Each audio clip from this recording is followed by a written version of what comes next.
from Atlanta, and welcome to the Vice Presidential Debate sponsored by the Nonpartisan Commission on Presidential Debates.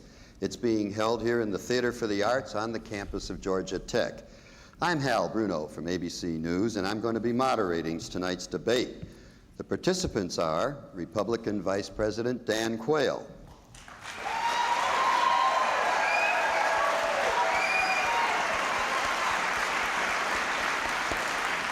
Democratic Senator Al Gore,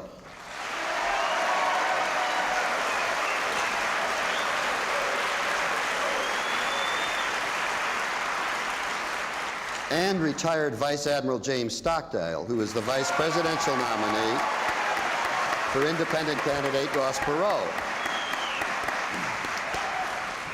Now, the ground rules for tonight's debate. Each candidate will have 2 minutes for an opening statement. I will then present the issues to be discussed. For each topic, the candidates will have 1 minute and 15 seconds to respond. Then this will be followed by a 5-minute discussion period in which they can ask questions of each other if they so choose. Now, the order of response has been determined by a drawing and will rotate with each topic. At the end of the debate, each candidate will have 2 minutes for a closing statement. Our radio and TV audience should know that the candidates were given an equal allocation of auditorium seats for their supporters. So I'd like to ask the audience here in the theater to please refrain from applause or any partisan demonstration once the debate is underway, because it takes time away from the candidates. So with that plea from your moderator, let's get started. And we'll turn first to Senator Gore for his opening statement. Good evening. It's great to be here in Atlanta for this debate, where America will be showcased to the world when the 1996 Olympics are put on right here. It's appropriate because, in a real sense, our discussion this evening will be about what kind of nation we want to be 4 years from now. It's also a pleasure to be with my two opponents this evening. Admiral Stockdale, may I say it's a special honor to share this stage with you. Those of us who served in Vietnam looked at you as a national hero even before you were awarded the Congressional Medal of Honor. And Mr. Vice President, Dan, if I may, it was 16 years ago that you and I went to the Congress on the very first day together. I'll make you a deal this evening.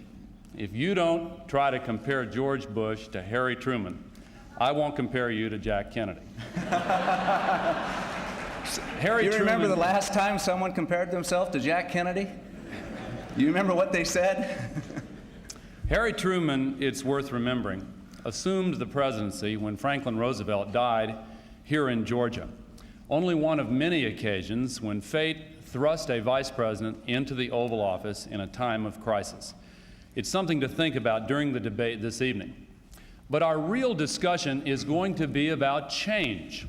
Bill Clinton and I stand for change because we don't believe our nation can stand 4 more years of what we've had under George Bush and Dan Quayle.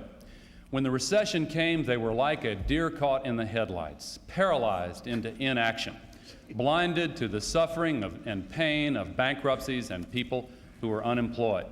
We have an environmental crisis, a health insurance crisis, substandard education. It is time for a change. Bill Clinton and I want to get our country moving forward again, put our people back to work, and create a bright future for the United States of America. Thank you. Okay. The next statement will be from Vice President Quayle. Well, thank you, Senator Gore, for reminding me about my performance in the 1988 vice presidential debate. This is 1992. Bill Clinton is running against President George Bush. There are 2 things that I'm going to stress during this debate. One, Bill Clinton's economic plan and his agenda will make matters much, much worse. He will raise your taxes, he will increase spending, he will make government bigger, jobs will be lost. Second, Bill Clinton does not have the strength nor the character to be President of the United States. Let us look at the agendas.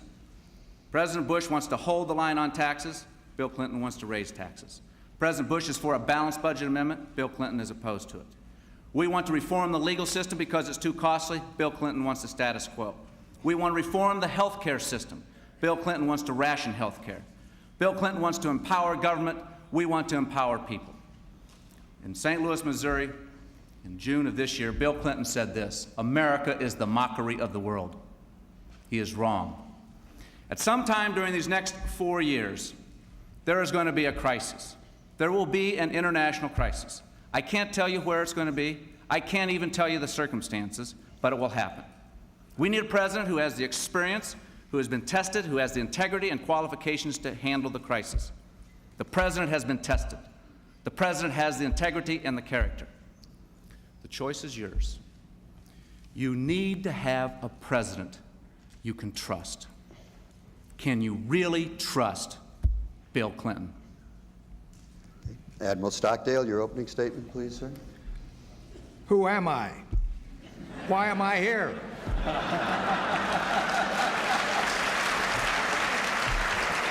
I'm not a politician. Everybody knows that.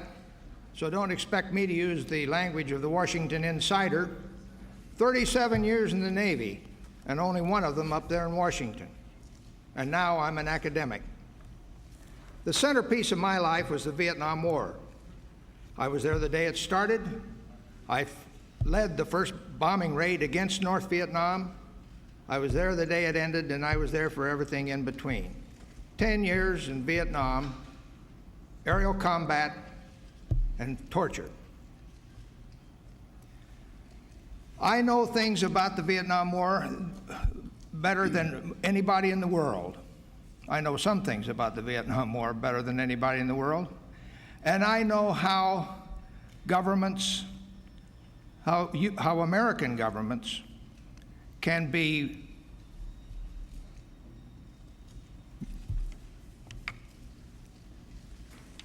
courageous and how they can be callow. And that's important. That's one thing I'm an insider on. I was the leader of the underground of the American pilots who were shot down in prison in North Vietnam. You should know that the American character displayed in those dungeons by those fine men was the thing of beauty. I look back on those years as the beginning of wisdom, learning everything a man can learn about the vulnerabilities and the strengths that are ours as Americans. Why am I here tonight? I am here because I have in my brain and in my heart what it takes to lead America through tough times. Thank you, Admiral. I thought, since you're running for vice president, that we ought to start off by talking about the vice presidency itself. The vice president presides over the Senate. He casts the deciding vote in case of a tie, but his role really depends on the assignments that are given to him by the president. However, if a president should die in office or is unable to serve for any other reason, the vice president automatically becomes president, and that has happened 5 times in this century. So the proposition I put on the table for you to discuss is this: what role would each of you like to play as vice president? What areas interest you? And what are your qualifications to serve as president if necessary? In the case of Vice President Quayle, who we're starting with, I suppose you tell us the role that you did play in the first term and what you'd like to do in the second term. Go ahead, sir. Well, then I won't give you that answer. Qualifications. I've been there, Hal. I've done the job. I've been tested. I've been vice president for 4 years. Senator Gore referred to us being elected to the Congress together in 1976. I've done the job. I've done many things for the president. But even as vice president, you never know exactly what your role is going to be from time to time. And let me just give you an example of where I was tested under fire and in a crisis. President Bush was flying to Malta in 1989 to meet with President Gorbachev. It was the first meeting between President Bush and President Gorbachev. They had known each other before. A coup broke out in the Philippines. I had to go to the Situation Room. I had to assemble the president's advisors. I talked to President Aquino. I made the recommendation to the president. The president made the decision. The coup was suppressed. Democracy continued in the Philippines. The situation was ended. I've been there, and I'll tell you one other thing that qualifies you for being president, and it's this, Hal. You got to stand up for what you believe in. And nobody has ever criticized me for not having strong beliefs. Admiral Stockdale? My association with Mr. Perot is a very personal one. And as I have stood in and finally taken his running mate position, he has granted me total autonomy. I don't take advantage of it, but I am sure that he would make me a partner in decisions, in making decisions about the way to handle health care, the way to get this economy back on its feet again, in every way. I have not had the experience of these gentlemen, but to be any more specific, but I know I have his trust, and I intend to act in a way to keep that situation alive. Thank you. Senator Gore. Bill Clinton understands the meaning of the words teamwork and partnership. If we're successful in our efforts to gain your trust and lead this nation, we will work together to put our country back on the right track again. The experience that George Bush and Dan Quayle have been talking about includes the worst economic performance since the Great Depression. Unemployment is up, personal income is down, bankruptcies are up, housing starts are down. How long can we continue with trickle-down economics when the record of failure is so abundantly clear?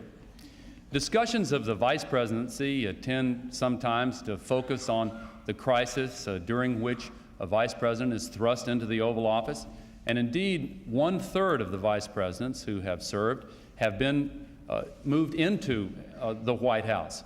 But the teamwork and partnership beforehand, and hopefully that situation never happens, how you work together is critically important. The way we work together in this campaign is one sample.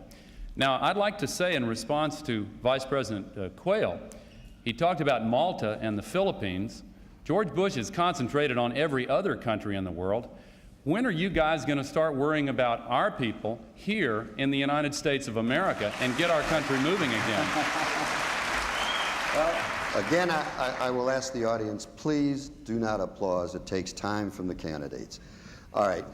Now we have 5 minutes for discussion. Well, and go ahead, Vice The President answer to Quayle. that is very simple, that we are not going to raise taxes to create new jobs. We have a plan to create new jobs, but that wasn't the question.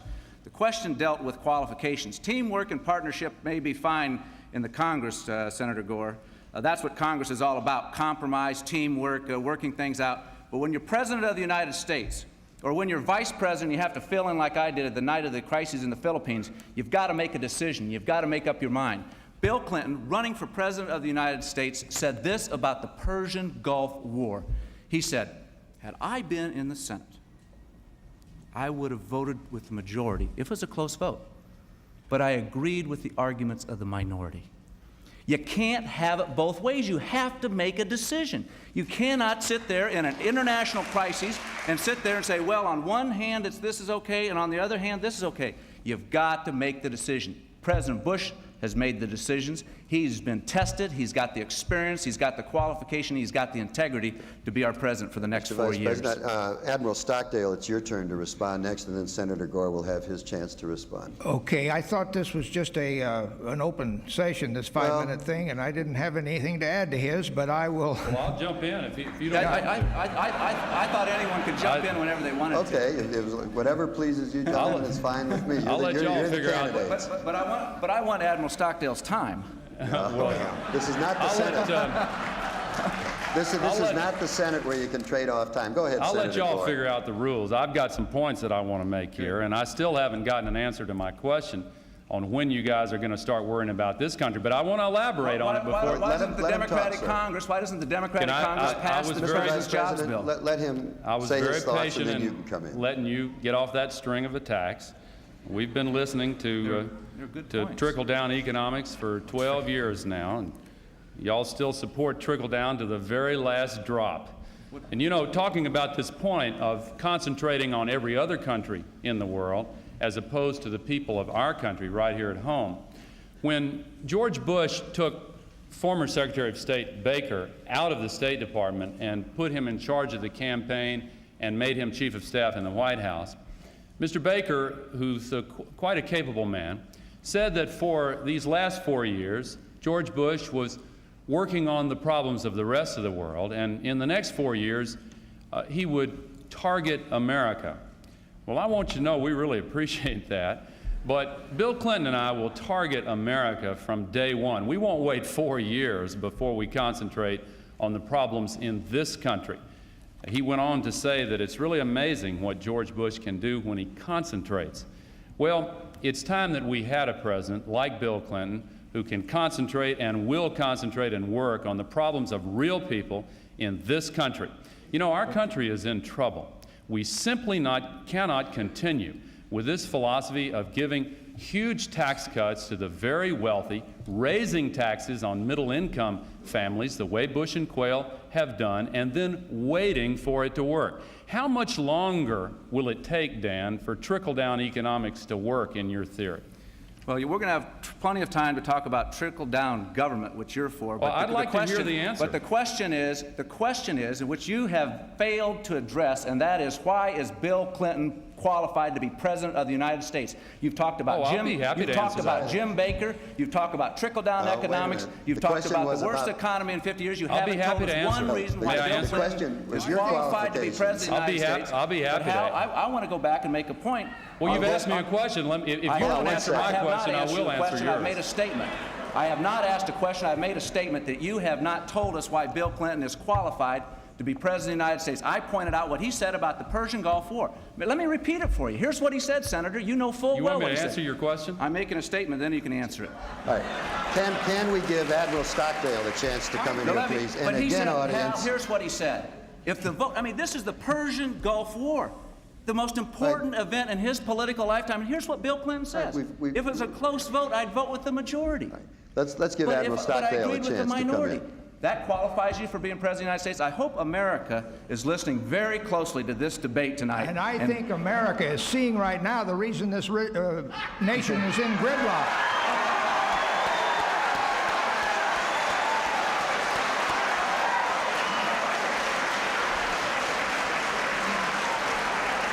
The trickle-downs and the tax and spends, or whatever you want to call them, are at swords points. We can't get this economy going. Over here we've got Dan, whose president is going to take 8 years to balance the budget. And on my left, the senator whose boss is going to get it halfway balanced in 4 years. Ross Perot has got a plan to balance the budget 5 years in length from start to finish. And we're people of the non-professional category who are just sick of this terrible thing that's happened to the country. And we've got a man who knows how to fix it, and I'm working for him.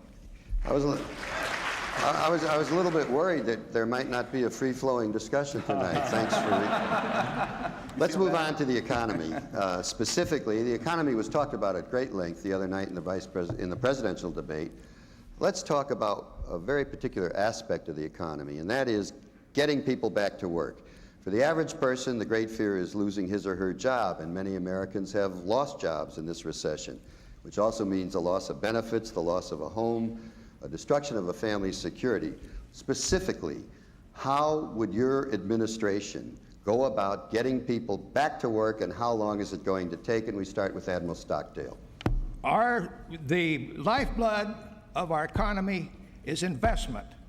And right now, when we pay we borrow $350 billion a year, it saps the money markets, and the private investors are not getting their share. What we do is work on that budget by an aggressive program, not a painful program, so that we can start borrowing less money and getting more investment money on the street through entrepreneurs who can build factories, who will hire people, and maybe we'll start manufacturing goods here in this country again. That's my answer. Okay, Senator Gore. Bill Clinton's top priority is putting America back to work. Bill Clinton and I will create good, high-wage jobs for our people, the same way he has done in his state. Bill Clinton has created high-wage manufacturing jobs at 10 times the national average. And in fact, according to the statistics coming from the Bush-Quayle Labor Department, for the last 2 years in a row, Bill Clinton's state has been #1 among all 50 in the creation of jobs in the private sector. By contrast, in the nation as a whole, during the last 4 years, it is the first time since the presidency of Herbert Hoover that we have gone for a 4-year period with fewer jobs at the end of that 4-year period than we had at the beginning. And look at manufacturing.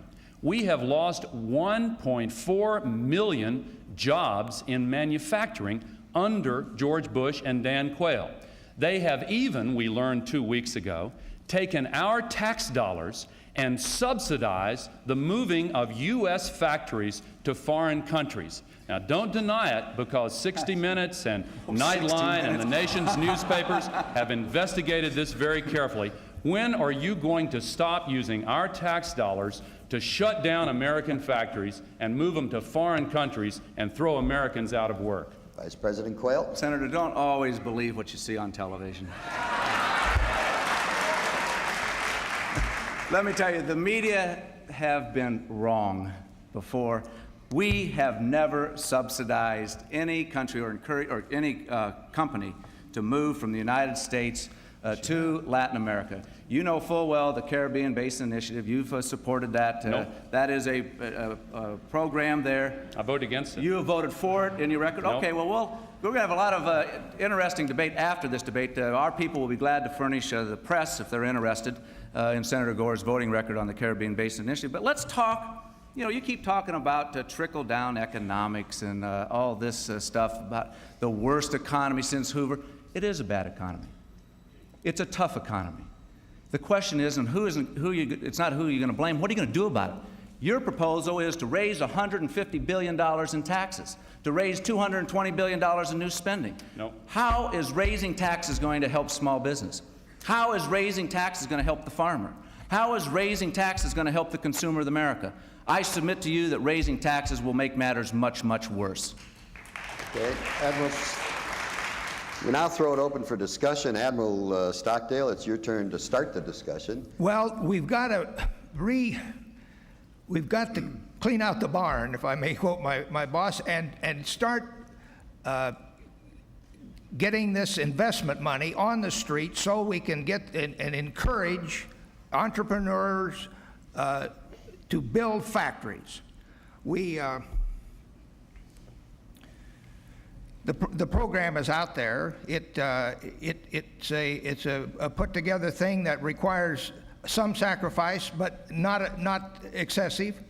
And we are willing to move forward on a 5-year clip to put us back where we can start over and get this nation straightened out. Senator Gore? Well, getting people back to work. The difference between the Perot-Stockdale plan and the Clinton-Gore plan is that Ross Perot's plan concentrates almost exclusively on balancing the budget and reducing the budget deficit. And the danger is that if that is the only goal, it could throw our nation back into an even worse recession. Bill Clinton and I have a detailed 5-year budget plan to create good jobs, cut the budget deficit in half, and eliminate the investment deficit in order to get our economy moving forward again. We have a $20 billion infrastructure fund to create a nationwide network of high-speed rail, for example, and what are called information superhighways to open up a whole universe of knowledge for our young people and to help our universities and companies that rely on new advances in the information revolution. We also have tax incentives for investment in job-creating activities, not the kind of encouragement for short-term rip-offs like the proposal that we have had from George Bush. But I want to return and say one more time, you have used our tax dollars to subsidize the recruitment of U.S. companies to move overseas and throw Americans out of work. In Decaturville, Tennessee, not very far from my home, a factory was shut down right there when they were solicited by officials paid with U.S. taxpayers' money, and then the replacement workers in a foreign country were trained with our tax dollars, and then their imports were subsidized coming back into the United States. When are you going to stop that program? We do not have any program that encourages companies to close down here and to go and invest in on foreign soil. That is absolutely outrageous. Of course American businesses do have business abroad. We've got global competition. We want the businesses to expand. Do you realize this, Senator, that every job that's overseas, there's 3 jobs back here to support that? But never have we ever, and nor would we, support the idea of someone closing down a factory here and moving overseas. That's just totally ridiculous. It's going on right now. No, it happened in Tennessee, in Decaturville, Tennessee. When George Bush went to Nashville, the employees who lost their jobs asked to meet with them. I talked with them. Let me tell you what they're feeling. Some of them are in their 50s and 60s. They want to know where they're going to get new jobs when their jobs have been destroyed. And there are 1.4 million manufacturing jobs that have been lost because of the policies of you and George Bush. Are we going to, do you seriously believe that we ought to continue the same policies that have created the worst economy since the Great Depression? I hope that when you talk to those people, you said, and the first thing that Bill Clinton and I are going to do is raise $150 billion in new taxes. You've got that wrong, too. And the first, that is part of your plan, $150 billion in new taxes? Well, you're going to disavow your plan. Listen, what we're proposing... You know what you're doing? You don't know what you're doing? You're pulling a Clinton. And you know what a Clinton is? And you know what a Clinton is? A Clinton is what he says one thing one day and another thing the next day. You try to have both sides of the issues. The fact of the matter is that you are proposing $150 billion in new taxes. No. And I hope that you talk to the people in Tennessee and told them that you're going to have new taxes. You can say it all you want, but it doesn't make it true. I hope you talked to them about you were going to increase spending at $220 billion. I'm sure what you didn't talk to them about was about how we're going to reform the health care system, like the president wants to do. He wants to go out and to reform the health care system so that every American will have available to them affordable health insurance. I'm sure one other thing that you didn't talk to him about, Senator, and that is legal reform. Because your position on legal reform is the status quo. And yet you talk about foreign competition. Why should an American company have to spend 15 to 20 times on product liability insurance costs compared to a company in Japan or a company in Germany or somewhere else? That's not right. We have product liability reform legislation on Capitol Hill that will create jobs, and the Democratic Congress won't pass it. Okay. I think it's time to move on to our next topic. All 3 of you gentlemen have some expertise in defense and the armed forces. Vice President Quayle and Senator Gore both served on the Senate Armed Services Committee. Admiral Stockdale, of course, has a very distinguished military career. With the end of the Cold War, everyone agrees that there's going to be major cuts that are already started in the defense budget. But this country has a long history of neglecting its military needs in peacetime, then paying for it with heavy casualties when we're caught unprepared. How much of a defense cut is safe? What happens to the people who are forced to leave the military services, or if they lose their jobs because they're working in defense industries? I think we start with Senator Gore this time. Bill Clinton and I support a strong national defense. He and I have both fought for change within the Democratic Party as well as within the country. In the aftermath of the Cold War, the definition of strong national defense has obviously changed somewhat.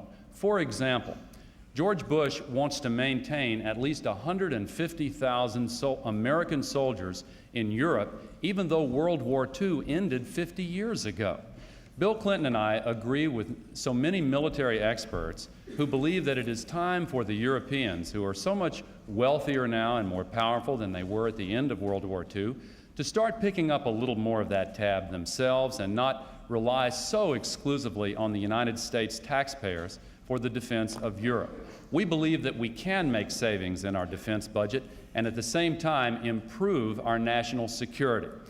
Now, for those who are affected by the cutbacks, whether they come from George Bush or Bill Clinton and me, the difference is Bill Clinton and I have a defense conversion program so that those who won the Cold War will not be left out in the cold. We want to put them to work, building an infrastructure and an economy here in this country for the 90s and the next century.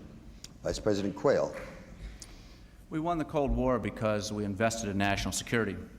We won the Cold War because we invested in our military. We didn't win we won the Cold War because America had the political will and made the right decisions. Yes, we can make the cuts in defense, and we have. Bill Clinton wants to cut defense another $60 billion. I'd say to the defense workers in California and elsewhere, $60 billion defense cut is going to cut a lot of jobs out. Yes, we are making a conversion. We can go to a civil space rather than having a defense or the defense industry. But let me say this: we would not have won the Cold War if we had listened to Senator Gore and his crowd and had supported a nuclear freeze. If you would have supported that attitude, we would not have won the Cold War. We won the Cold War because we invested and we went forward. Okay. Admiral Stockdale, yes, please. Thank you. The numbers in terms of the dollar cuts as they stand on our plans now show us almost the same as the Vice President's. But we note that Governor Clinton's plan is almost twice as much a cut as either one of us. I've been through the end of World War II and the surprise beginning of Korea to see how it cost us more money because we overcut the defense budget in the first place. I don't say that. So I think that should be eyed with great suspicion. People that are really kicking the props out from under our grand military establishment prematurely.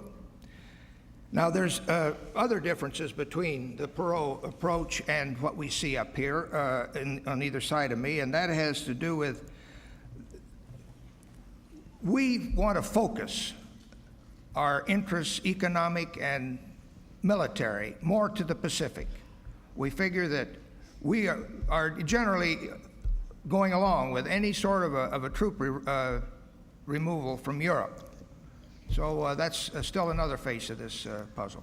Okay, Senator Gore, would you like to start the discussion period on this I'd like topic? to respond first to you, Admiral Stockdale. Under the details of our 5-year budget plan, we do propose more in defense cuts than George Bush and Dan Quayle, but only 5% more. Admiral Crow, who I think was one of your classmates in Annapolis, has endorsed the military portions of our plan, even though he was the chairman of the Joint Chiefs under George Bush. And John White has endorsed the economic aspects of our plan, even though I believe he was the architect of Ross Perot's economic plan. Now, when I heard George Bush say at the convention in Houston that when he heard the phrase, "we won the Cold War," it made him wonder who the "we" was. Well, I want to tell you, President Bush, the "we" is the people of the United States of America. This wasn't a partisan victory that came suddenly a few months after you took the oath of office. This started with Harry Truman, and it was a bipartisan effort from the very beginning. George Bush taking credit for the Berlin Wall coming down is like the rooster taking credit for the sunrise. Now, and I want to add one other thing, because in the debate a few nights ago, I think President Bush made a very serious misstatement of fact in response to Ross Perot. It was a kind of a little lecture he gave to Ross Perot when he said, "Those SS-18s are gone, Ross. That's done." He reached a deal with Boris Yeltsin to completely remove them so we can all sleep safely without any fear tonight. But you know what? They thought they were going to get that deal, but when he took the person in charge of the negotiations out of the State Department and put him in charge of the re-election campaign, the deal unraveled, and now there is no start to deal at all. In fact, there are serious problems. Isn't it a fact, Dan, that every single one of those SS-18s is still there in the silos and under the START I treaty Only half of the silos are supposed to be dismantled, and there is no deal to get rid of the other half. Didn't the President make a mistake there? Vice President Quayle, The President please. does have a commitment from Boris Yeltsin to eliminate the SS-18s. That is a commitment. Is it an agreement? It is a commitment, and well, let's talk about. Well, he let's, said it's let's talk done. about. Well, Let's talk. let him talk, Senator. Just lighten up here, Al. Go ahead. Let's talk about getting agreements. You know, the President of the United States doesn't just negotiate with your friends in Congress. The President of the United States deals on the international scene. He's got to deal with the President of Russia. He's got to deal with the Chancellor of Germany, Prime Minister of Britain, President of France, Prime Minister of Japan. He's got to deal with a whole host of leaders around the world. And the leaders sit down and they will negotiate and they will come to agreements with people that they trust. And this is a fundamental problem with Bill Clinton, is trust and character. It is not the issue of how he avoided military service 20-some years ago. It's the fact. It's the fact that he does not tell the truth about it. He first said he didn't get an induction notice, then we find out that he did. He said he didn't have an ROTC slot, then we find out he did. He said he didn't use Senator Fulbright's office for special influence, then we find out that he did. These are inconsistencies. Bill Clinton has trouble telling the truth, and he will have a very difficult time dealing with somebody like President Yeltsin or Chancellor Kohl or Prime Minister Major or President Mitterrand, because truth and integrity are prerequisites to being President of the United States. I want to respond to that.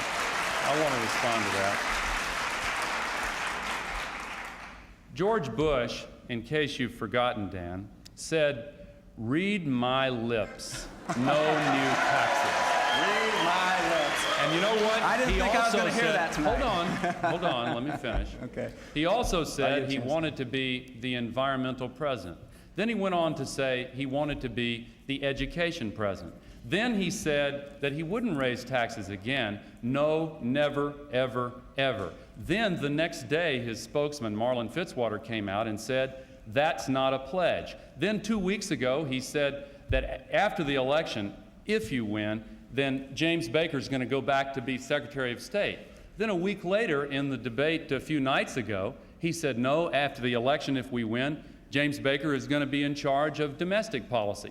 Which is it, Dan? Is he going to, what's your role in this going to be? Well, we'll have to move on to another topic. No, I'm sorry, Mr. Vice President. No, I don't have time to respond to that? You'll get plenty of chance to respond, so don't worry. I was, okay. You're the moderator. I was under the assumption that when they ended like that, we you ran had out a of chance to time. respond. According to the agreement, it's time to move on, and I want to stick to the You got the last word on agreement. that, but we'll come back to it. But you'll have a chance. I can see what's happening here. We throw out the topic, and then we drift, but that's okay, because I think it's making for a healthy exchange.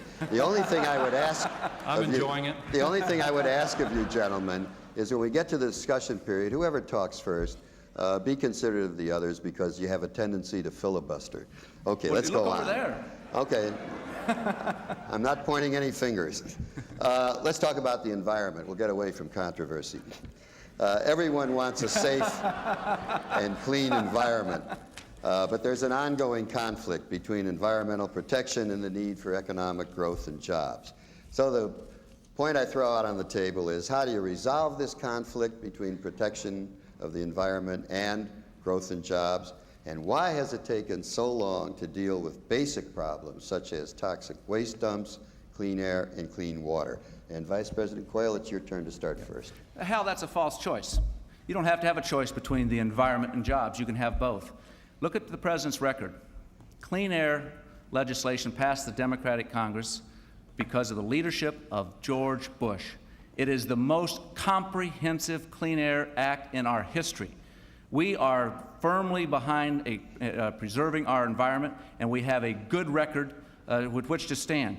The question comes about, what is going to be their position when it comes to the environment? I say it's a false choice. You ought to ask somebody in Michigan, a UAW worker in Michigan, if they're thinking increasing the CAFE standards, the fuel economy standards to 45 miles a gallon is a good idea, 300,000 people out of work. You ought to talk to the timber people in the Northwest, where they say that, well, we can only save the oil, forget about jobs. You ought to talk to the coal miners. They're talking about putting a coal tax on. They're talking a tax on utilities, a tax on gasoline, home heating oil, all sorts of taxes. No, Hal, the choice isn't the environment and jobs. With the right policies, prudent policies, we can have both. Admiral Stockdale. I read Senator Gore's book about environment, and I don't see how he could possibly pay for his proposals in today's economic climate. The Marshall Plan of Environment and so forth. And also, I'm told by some experts that the things that he fears most may not be all that dangerous, according to some scientists. You can overdo, I'm told, environmental cleaning up. If you purify the pond, the water lilies die.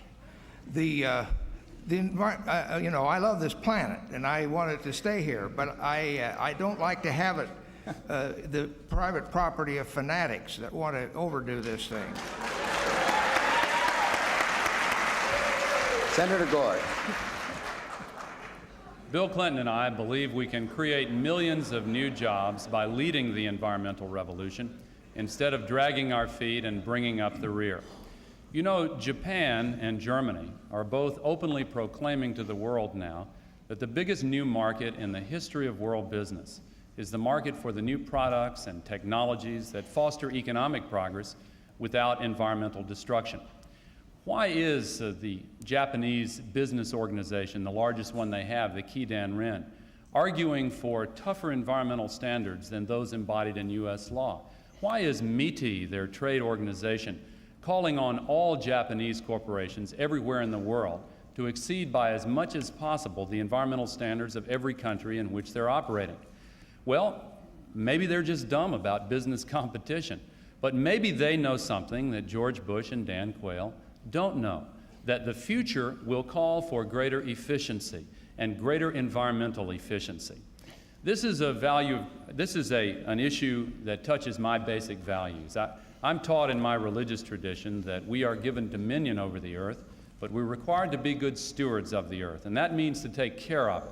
We're not doing that now under the Bush-Quayle policies. They have gutted the Clean Air Act. They have broken his pledge to be the environmental president. Bill Clinton and I will change that.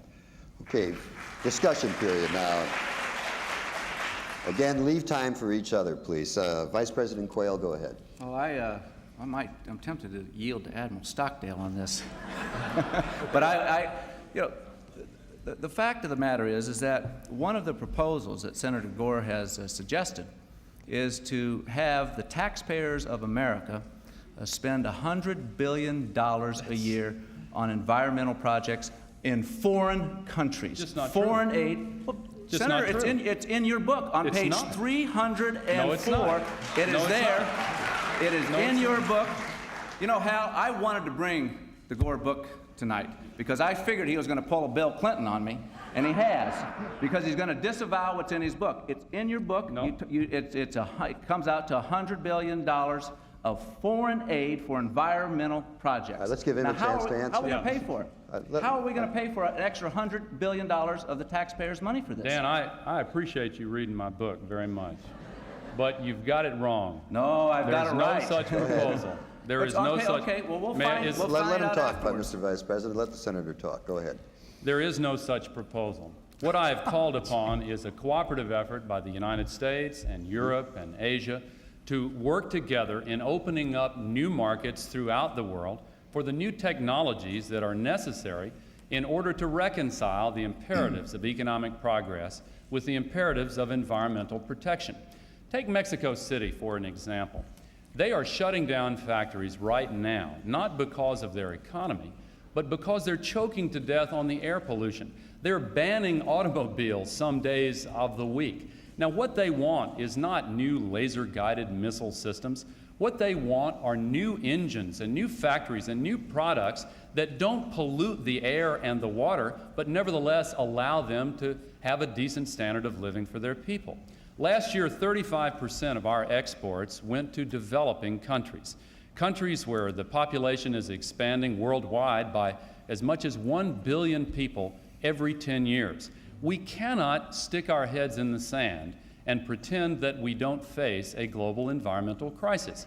Nor should we assume that it's going to cost jobs. Quite the contrary. We are going to be able to create jobs, as Japan and Germany are planning to do right now, if we have the guts to lead. Now, earlier we heard about the auto industry and the timber industry. There have been 250,000 jobs lost in the automobile industry during the Reagan-Bush-Quayle years. There have been tens of thousands of jobs lost in the timber industry. What they like to do is to point the finger of blame with one hand and hand out pink slips with the other hand. They've done a poor job both with the economy and the environment. It's time for a change. Admiral Stockdale, did you have something you wanted to say here? I know that I read where Senator Gore's mentor had disagreed with some of the scientific data that is in his book. How do you respond to those criticisms of that sort? Do you Deny it. do you Well, take this into account? No, let me respond. Thank you, Admiral, for saying that. You're talking about Roger Revelle.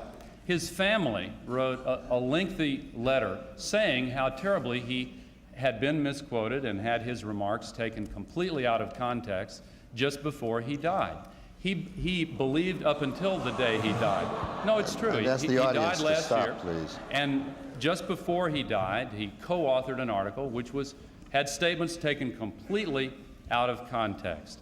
In fact, the vast majority of the world's scientists, and they have worked on this extensively, believe that we must have an effort to face up to the problems we face with the environment. And if we just stick our heads in the sand and pretend that it's not real, we're not doing ourselves a favor. Even worse than that, we're telling our children and all future generations that we weren't willing to face up to this obligation. I believe that we have a mandate We still got to time. try to solve this problem, particularly when we can do it while we create jobs in the process. Go ahead, Mr. Vice President. There's still time. Yep. Not much, though. I know it. We got to have a little equal time ahead, here now, sir. Hal. In the book, you also suggest taxes on gasoline, taxes on utilities, taxes on carbon, taxes on timber. There's a whole host of taxes, and I don't believe raising taxes is the way to solve our environmental problems. And you talk about the bad situation in the auto industry. You seem to say that the answer is, well, I'll just make it that much worse by increasing the CAFE standards. Yes, the auto industry is hurting. It's been hurting for a long time. And increasing the CAFE standards to 45 miles per gallon, like you and Bill Clinton are suggesting, will put, as I said, 300,000 people out of work. Okay, let's move on now. I would like to remind the audience of one thing. Trying to stop you from applauding may be a lost cause. I didn't say anything about hissing, but I do think it is discourteous. And there's no call for that, and it reflects badly on the candidate you're supporting. So let's knock that off. Let's go on to health care. Health care protection has become a necessity of life in our society. Yet, millions of Americans are not insured, and the cost of medical treatment is practically out of control. How do you propose to control these costs, and how are you going to provide access to health care for every American? Let's see, whose turn is it to go now? I think it's Admiral Stockdale's turn to go first. Go ahead. Well, we have excellent technical health care, but we don't administer it very well. And the escalating costs top any other budget danger on the horizon, I think. And what Mr. Perot has suggested is that we try to look at the incentives that are in our current way of doing business are what are killing us. There's no incentive for a hypochondriac not to go to Medicare every day. There is no incentive for a doctor to curtail the expensive tests because he's under threat of malpractice lawyers. And so we just have a web of wrong way incentives that has to be changed by some people who are in the medical profession and some other crafty people who know how to write contracts to change incentives or get the incentives situation under control. Senator Gore. Bill Clinton and I believe that if a criminal has the right to a lawyer, every American family ought to have the right to see a doctor of their own choosing when they need to see a doctor. There are almost 40 million Americans who work full-time today and yet have no health insurance whatsoever. We are proposing to change that, not with a government-run plan, not with new taxes, but with a new approach called managed competition. We are going to provide a standard health insurance package provided by private insurance companies and eliminate the duplication and red tape and overlap, and we're going to have cost controls to eliminate the unnecessary procedures that are costing so much money today. There was a bipartisan commission, evenly divided between Republicans and Democrats, who looked at our plan and the Bush-Quayle proposal. They said ours will save tens of billions of dollars and cover every American. The Bush proposal, by contrast, will cost us tens of billions and still leave Americans uninsured. But what I want to know is, why has George Bush waited for 3.5 years during this health insurance crisis before finally coming out with a proposal just before the election, and he still hasn't introduced it in Congress? Why the long wait, Dan? Mr. Vice President. Al, President Bush has had his health care reform agenda on the Capitol Hill for 8 months. He's had parts of it up there for years. You talk about increasing costs that the President has had on Capitol Hill, medical malpractice reform legislation for several years. Defensive medicine and health care today costs $20.7 billion. Defensive medicine defined as testing and treatment that is only necessary in case of a lawsuit. Wouldn't that be nice to take $20.7 billion that we're putting into our legal system and put it to preventive health care or women's health care or something else besides trial lawyers? But no, you don't want to reform the health care system to drive down costs through medical malpractice. What you're doing, you are talking about a government program. Your program is to ration health care. You said in your statement to see a doctor when you want to see a doctor. When you start rationing health care, there's going to be a waiting line to see a doctor unless it's an emergency. Remember when we rationed energy in this country? Waiting lines at the gasoline stations. The same thing would happen when you ration health care. The President's proposal deals with tax credits, deductions, and purchasing health care in the private sector and making health care affordable and available to every single American. Admiral Stockdale, would you like to start the discussion period? Well, I'm out of ammunition on this. Well, let me talk then, because I've got a couple of things that I Go want ahead, to say. Senator. We still didn't get an answer to the question of why George Bush waited for 3.5 years didn't wait for during the 3.5 years. national I did answer health the question. insurance crisis before he even made a proposal, and it still hasn't been submitted to Congress in the form of legislation. I also Certainly want to has. respond to the question about malpractice. Do you know which state has the lowest malpractice premiums in the entire country? Bill Clinton's Arkansas does, partly because he has passed reform measures limiting the time during which malpractice suits can be filed. In fact, tort claims generally have fallen 10% under Bill Clinton there. But you know, that's not the reason for this health insurance crisis. The reason is we've had absolutely no leadership. Let me tell you about a friend of mine named Mitch Philpott from Marietta, Georgia, not far from here, who Tipper and I met with his family in Johns Hopkins Hospital. Their son Brett was in the bed next to our son, and they couldn't pay their medical bills. They used to live in Atlanta, but they lost their house. And while they were there, both Mitch and his wife lost their jobs because they could not get unpaid leave. We passed legislation to give family leave under circumstances like that, exempting small business. How can you talk about family values, Dan, and twice veto the Family Medical Leave Act? Vice President. Pass our Family Leave Act, and because it goes to small businesses, where the major problem is your proposal excluded small business. That's the problem. Now let me talk about health care. Did you require it? Did you require it? My turn. Did you require family? Lighten up, Al. Exchange. My turn. It's a free discussion. Take a breath out, inhale. It's a free discussion. Did you require family leave in that legislation, yes or no? We offered incentives to small businesses, yes or no? Were small business exempted under your proposal? Yes. Yes, and that's where the biggest problem is. Did you require it of anyone? I'm going to get back to the topic Did you again require it of because he anyone? obviously doesn't want to talk about health insurance or health care, which you address. I was absolutely, I shouldn't say that. Another Clinton. You pulled another Clinton on me because here you go again. Medical malpractice legislation has been before the Congress of the United States, and you try to convince the American people that Bill Clinton is for tort reform.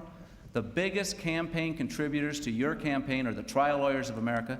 We have a letter, and we're going to release it again to the media if the media is interested, where the head of the trial lawyers of Arkansas said that Bill Clinton was basically in their back pocket, that Bill Clinton has always opposed tort reform of any kind. It's in the letter. We have it. We'll make it available because Bill Clinton is not for tort reform. I'd like to know where Bill Clinton stands on health insurance. When he's campaigning in New Hampshire, he says, I am for the pay-or-play health insurance. Pay or play, that's a 7 to 9% payroll tax on every worker in America that participates in this program. Can I respond? And then all of a sudden, this summer, he says, oh, I'm not for a pay or play. Here we go again. Bill Clinton, one day he's for pay or play, the next day he's against pay or play. He does it in education. He writes Polly Williams, a Democrat state legislator in Milwaukee, Wisconsin, saying, I'm for choice in education. Then he goes to the NEA Teachers Union and says, sorry, I'm not for choice in education because you won't let me be for choice in education. One time Bill Clinton says, term limits. We ought to limit terms. It's ridiculous that a member of Congress can serve for 30, 40, 50 years and you limit the terms of the president, but that's another subject. We're fixing to limit one. Yeah. We're gonna limit. It's not going to be mine. It's going to be people like you and Kennedy and Metzenbaum and George Mitchell and the rest of that Democratic Congress on Capitol Hill. That's who we're talking about, and that's who the American people, in case, as you well know, you've got term limits for a president. You don't have term limits for Congress, and I think it's absolutely ridiculous that we don't. I want to respond to some of this. Here goes Bill Clinton again. He says, well, term limits, that's an interesting idea. I think I might be in favor of that. Then his Democratic friends in Congress say, no, Bill, you can't be for that. You know, Bill Clinton has trouble telling the truth. I want to You respond to some have of to this. tell the truth. I want to respond if I might. Go ahead, Senator, quickly. You know, in response to my question before that long laundry list, he said that they had their own family leave proposal. It was just like the proposal of your party back when Social Security was first proposed. You said, we're for it as long as it's voluntary. Same with Medicare. You said, we're for it so long as it's voluntary. Yeah. Civil rights, we're for it so long as it's voluntary. Senator, I'm going to have to ask you to wrap this one Family up. leave is important Thank enough you. to be required.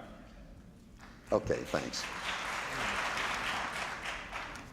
Coming out of health care, again trying to avoid controversy, let's talk about the abortion debate. Abortion rights has been a bitter controversy in this country for almost 20 years. It's been heightened by the recent Supreme Court decisions. So I'll make it very simple in this question. Where do each of you stand on the issue? What action will your president's administration take on the abortion question? Will it be a factor in the appointment of federal judges, especially to the Supreme Court? And I believe that Senator Gore goes first. Bill Clinton and I support the right of a woman to choose. That doesn't mean we're pro-abortion. In fact, we believe there are way too many abortions in this country, and the way to reduce them is by reducing the number of unwanted pregnancies, not vetoing family planning legislation the way George Bush has consistently done. The reason we are pro-choice and in favor of a woman's right to privacy is because we believe that during the early stages of a pregnancy, the government has no business coming in and ordering a woman to do what the government thinks is best. What Dan Quayle and George Bush and Jerry Falwell and Pat Robertson think is the right decision in a given set of circumstances is their privilege. But don't have the government order a woman to do what they think is the right thing to do. We ought to be able to build more common ground among those who describe themselves as pro-choice and pro-life in efforts to reduce the number of unwanted pregnancies. But Dan, you can clear this up very simply by repeating after me, I support the right of a woman to choose. Can you say that? Vice President Quayle, your turn. This issue is an issue that divides Americans deeply. I happen to be pro-life. I have been pro-life for my 16 years in public life. My objective and the President's objective is to try to reduce abortions in this country. We have 1.6 million abortions. We have more abortions in Washington, D.C. than we do live births. Why shouldn't we have more reflection upon the issue before the decision of abortion is made? I would hope that we would agree upon that, something like a 24-hour waiting period, parental notification. I was in Los Angeles recently, and I talked to a woman who told me that she had an abortion when she was 17 years of age. And looking back on that, she said it was a mistake. And she said, I wished at that time that I was going through this difficult time, that I had counseling to talk about the post-abortion trauma and talk about adoption rather than abortion. Because if I had had that discussion, I would have had the child. Let's not forget that every abortion stops a beating heart. I think we have far too many abortions in this country of ours. Admiral Stockdale. I believe that a woman owns her body, and what she does with it is her own business, period.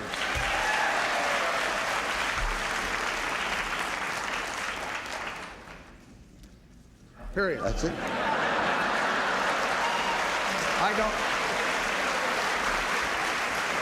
I too abhor abortions, but I don't think they should be made illegal, and I don't think it's a political issue.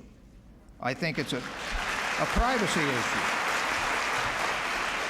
Admiral, you caught me by surprise. Let's go ahead with the discussion of this issue. Senator Gore? Well, you notice in his response that Dan did not say, I support the right of a woman to choose. That is because he and George Bush have turned over their party to Pat Buchanan and Phyllis Schlafly, who have ordered them to endorse a platform which makes all abortions illegal under any circumstances, regardless of what has led to that decision by a woman. Even in cases of rape and incest, their platform requires that a woman be penalized, that she not be allowed to make a choice if she believes, in consultation with her family, her doctor, and others, whoever she chooses, that she wants to have an abortion after rape or incest. They Senator, make do it you support a completely 24-hour waiting illegal period? under any of those circumstances. Now they want Do to you waffle support a around 24-hour on it. waiting Let me period? finish just briefly. Now you want to waffle around on it and give the impression that maybe you don't really mean what you say. But again, you can clear it up by simply repeating, I support the right of a woman to choose. Say it. Let him say it himself. Let him say his own words. Go ahead, Mr. Vice Thank President. you. Talk about waffling around. This issue is a very important issue. It has been debated throughout your public life and throughout my public life. And one thing that I don't think that is wise to do, and that is to change your position. At one time, and most of the time in the House of Representatives, you had a pro-life That's position. simply not in true. 1987, you wrote a letter, and we'll pass this out to the Simply media not too. true. You wrote a letter saying that you oppose taxpayer funding of abortion. Bill Clinton has the same type In of a some record. circumstances. No, we're going to qualify it now. And I still do. And Bill Clinton, when he was governor of Arkansas, also worked with the Right to Life people and supported Right to Life positions, and now he has changed. Talk about waffling around. This is the typical type of Clinton response, even on the issue like abortion. He's on both sides of the issue. Take the NAFTA agreement. Oh, wait a minute. Let's stick to long did he abortion, have to Mr. just Vice wait I to know you decide want to about change the NAFTA subject, agreement? Dan, but let's stay on this one for a while. How long did he have to wait, or how quickly did he change his position on education? He changes his position all the time. Let's stay with this issue Bill for a Clinton while. has trouble telling the truth. Okay. The Now- 3 words he fears most. Does anybody have any In the view English about the language, appointment of tell judges the on this? truth. Yeah, I want to talk about this because the question was not about free trade or education. The question was about. You're let the me one that now brought let up the you issue of talk. waffling. Dan, and he has I'll waffled let on the you abortion talk. issue. Let me talk now. It's going to be a long evening if you're like this now, because No, it's not. don't change the Gentlemen, let's get subject. on with it. Don't Go change ahead. the subject, because what you have Answer my what you questions have then. done. Answer my questions. On the 24-hour waiting period, do you support that? I have had Do you the same support that? position on abortion in favor of a woman's right to choose. Do you support a woman's right to Do you choose or support not? a 24-hour You're waiting period still to have reflection? you're Talk still about avoiding the the question. Now, wait a minute. Let me tell you why this is so important. There are millions of women in this country who passionately believe in the right of a woman to privacy, and they want to stack the Supreme Court with justices who will take away the right to privacy. Make no mistake about it, that is their agenda, and if you support them, don't be surprised that that is exactly what they want to do, and that is why Dan Quayle refuses to say this evening that he supports the right of a woman to choose. I agree with Admiral Stockdale and the vast majority of Democrats and Republicans in this country. You know, one of the reasons so many Republicans are supporting the Clinton-Gore ticket is because they've turned over the party to this right-wing extremist group which takes positions on issues like abortion that don't even allow exceptions for rape and incest. Again, can't you just say you support the right of a woman to choose? Can we give Admiral Stockdale a chance to jump in here if he wants to or if he dares to? I would like to get in. I feel like I'm an observer at a ping pong game where they're talking about, they're expert professional politicians that massage these intricate plots and know every nuance to them. And meantime, we're facing a desperate situation in our economy. I've seen the cost of living double in my lifetime.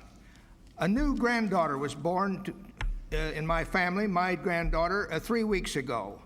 And according to the statistics that we have, that is the Perot Group, the chances of her seeing a doubling of the standard of living are nil. In fact, her children will be dead before another this standard of living is doubled. So what the heck? Let's get on with talking about something substantive. All right, Mr. Vice President, you'll have a chance to. You'll have a chance in the closing statements. Let's move on to another topic. Just 15 seconds to respond. Well, can I have 15 seconds also? Let's move on, gentlemen. I'll tell you what. All right, let's not. We're not horse trading. We're having a debate. Let's go on. Let's talk about the cities, because that's where a majority of Americans live, in urban areas, and they're facing a financial and social crisis. They've lost sources of tax revenue. The aid that once came from the federal and state governments has been drastically cut. There's an epidemic of drugs, crime, and violence. Their streets, their schools are like war zones. It's becoming increasingly difficult to pay for public education, for transportation, for police and fire protection, the basic services that local government must provide. Now, everybody talks about enterprise zones. That may be part of the solution, but what else are your administrations really going to be willing to do to help the cities? Vice President Quayle, it's your turn to go first. Well, hell, enterprise zones are important, and it's an idea that the President has been pushing. There's been very strong reluctance with the Democratic Congress. We'll continue to push it. We also want to have home ownership. I was at a housing project in San Francisco several months ago and met with people that were trying to reclaim their neighborhood. They wanted home ownership. They didn't want handouts. And I was with the Democrat mayor of San Francisco who was there supporting our idea. But when you look at the cities and you see the problems we have, crime, drugs, lack of jobs, I also want to point out one of the fundamental problems that we have in our American cities and throughout America today, and that is the breakdown of the American family. I know some people laugh about it when I talk about the breakdown of the family, but it's true. 60% of the kids that are born in our major cities today are born out of wedlock. We have too many divorces. We have too many fathers that aren't assuming their responsibility. The breakdown of the family is a contributing factor to the problems that we have in urban America. Admiral Stockdale. I think enterprise zones are good, but I think the problem is deeper than that. I think we are, when I ran a civilization for several years, a civilization of 300 to 400 wonderful men. We had our own laws. We had practically our own constitution. And I was the sovereign for a good bit of that. And I tried to analyze human predicaments in that microcosm of life in the world. And I found out that when I really got down to putting out do's and don'ts, and lots of these included take torture for this and that and this and that, and never take any amnesty for reasons they all understood and went along with. But we had an acronym, BACK US, and each one of those BACK was something for which you had to make them hurt you before you did it. Bowing in public, getting on the radio and so forth. But at the end, it was US, BACK US. You got the double meaning there. But the US could be called the United States, but it was unity over self. Loners make out. Somehow we're going to have to get some love in this country between races and between rich and poor. You've got to have leaders, and they're out there who can do this with their bare hands, with working with people on the scene. Senator Gore, please. George Bush's urban policy has been a tale of two cities. The best of times for the very wealthy, the worst of times for everyone else. We have seen a decline in urban America under the Bush-Quayle administration. Bill Clinton and I want to change that by creating good jobs, investing in infrastructure, new programs in job training and apprenticeship, welfare reform, to say to a mother with young children that if she gets a good job, her children are not going to lose their Medicaid benefits, incentives for investment in the inner city area, and yes, enterprise zones. Vice President Quayle said they're important, but George Bush eliminated them from his urban plan. And then when they were included in a plan that the Congress passed, George Bush vetoed the enterprise zone law, the law that included them, for one reason: because that same bill raised taxes on those making more than $200,000 a year. Let's face up to it, Dan. Your top priority, really, isn't it, to make sure that the very wealthy don't have to pay any more taxes? We want to cut taxes on middle-income families and raise them on those making more than $200,000 a year. And if we can take our approach, the cities will be much better. Okay, let's start the discussion period right here. Go ahead. What plan is that that's just going to raise taxes on those making over $200,000 a year? You may call that your plan, but everyone knows that you simply can't get $150 billion in new taxes by raising the marginal tax rate to a top rate of 36% and only tax those making $200,000 a year. It's absolutely ridiculous. The top 2%, which you refer to, that gets you down to $64,000. Then you have about a $40 billion shortfall. That gets you down to $36,000 a year. Everybody making more than $36,000 a year will have their taxes increased if Bill Clinton is President of the United States.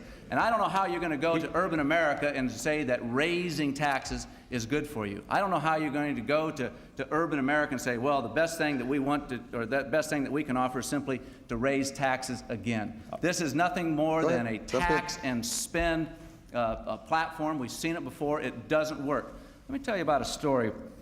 Can I respond to some of that? I've got a very good example. Can I respond to some of that? When we talk about families here. Because I was meeting with some former gang members in Phoenix, in Los Angeles, and Albuquerque, New Mexico. And when I talked to those former gang members, here's what they told me, why they joined the gang. They said, well, joining a gang is like joining a family. I said, joining a family? Yes, because the gang offered support, it offered leadership, it offered comfort. It was a way to get ahead. Where have we come if joining a gang is like being a member of the family? And Senator that's Gore, why I think respond? families have to be strengthened, and you don't strengthen the American family by raising taxes. Go ahead. I do want to respond Go to ahead, that. Senator. Admiral. George Bush and Dan Quayle want to protect the very wealthy. That is the group that has gotten all of the tax cuts under the Bush-Quayle administration. Nobody here who is middle income has gotten a tax cut, because middle income families have had tax increases under Bush and Quayle in order to finance the cuts for the very wealthy. That's what trickle-down economics is all about, and they want to continue it.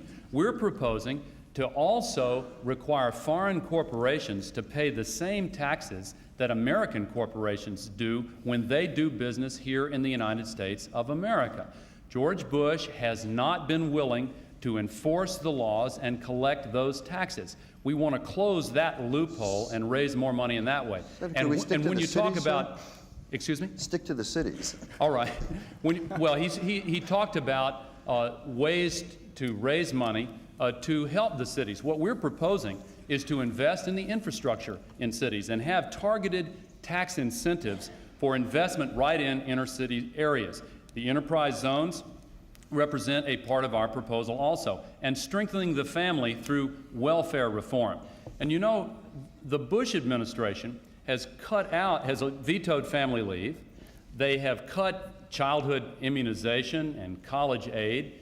If you don't support parents and you don't support children, how can you say you support families? How about supporting parents and the right to choose where their kids go to school, Al? You support that? Let the parents, let the Do you parents, want me to answer? public or private schools? Want me to answer? Go ahead. We support the public school choice to go to any public school of your choice. What we don't support, and listen to what they're proposing, to take U.S. taxpayer dollars and subsidize private schools. Now, I'm all for private schools, but to use taxpayer dollars when the people who get these little vouchers often won't be able to afford the private school anyway, and the private school is not under any obligation to admit them. That is a ripoff of the U.S. taxpayer. This is a very important issue. Choice in education is a very important issue. And he said that he was not for choosing to, giving the parents the right to choose to send their kids to public schools. But it's okay for the wealthy to choose to send their kids to private schools, but it's not okay for the middle class and the working poor to choose where they want to send their kids to school. I think that it's time that all parents in America have a right to choose where they send their kids to school to get an education. Admiral Stockdale, would you like to have the last word in this period?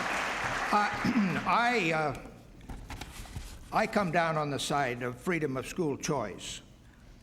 And there's a lot of misunderstandings that I've heard here tonight that I may have the answer to. Starting in, for the last almost a decade, we've worried about our schools officially through Washington, and the president had a meeting of all the governors, and then they tried the conventional fixes for schools, that is to increase the certification of requirements for the teachers, to lengthen the school day, to lengthen the school year. Nothing, this is a very brief overview of the thing, but nothing happened, and it's time to change the school structure. In schools, bureaucracy is bad and autonomy is good. The only good schools we have are those run by talented principals and devoted teachers. And they're running their own show. How many times have I thrived? You know, the best thing I had when I ran that civilization, it succeeded, and it's a landmark.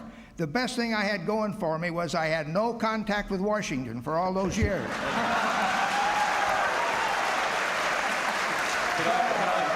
No, we have to go on. What I'm about to say doesn't apply to the debate tonight. It applies to the campaign that's been going on outside this auditorium. With 3 weeks to go, this campaign has at times been very ugly, with the tone being set by personal negative attacks.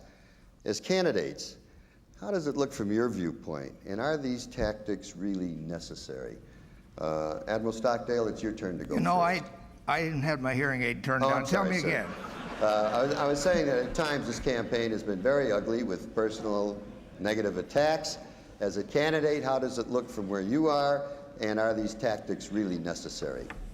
Nasty attacks. Well, I think there is a case to be made for putting emphasis on character over these issues that we have been batting back and forth and have a life of their own. Sure, you have to know where you're going with your government, but character is the big variable in the success. Character of the leaders is the big variable in the success, long-term success of an administration. I went to a friend of mine in New York some years ago, and he was the president of a major network, TV network, and he said, you know, I think we have messed up this election process. It was an election year by stressing that putting out the dogma that issues are the thing to talk about, not character. He said, I felt so strongly about this, I went back and read the Lincoln-Douglas debates. Read those debates. How do they come down? Douglas is all character. He knows all of the little stinky numbers these guys do. Abraham Lincoln had character. Thank God we got the right president in the Civil War. But that is a question that is a valid one. And, you know, I would like to brag about the character of my boss. Senator Gore. This election is about the future of our country, not about personal attacks against one candidate or another.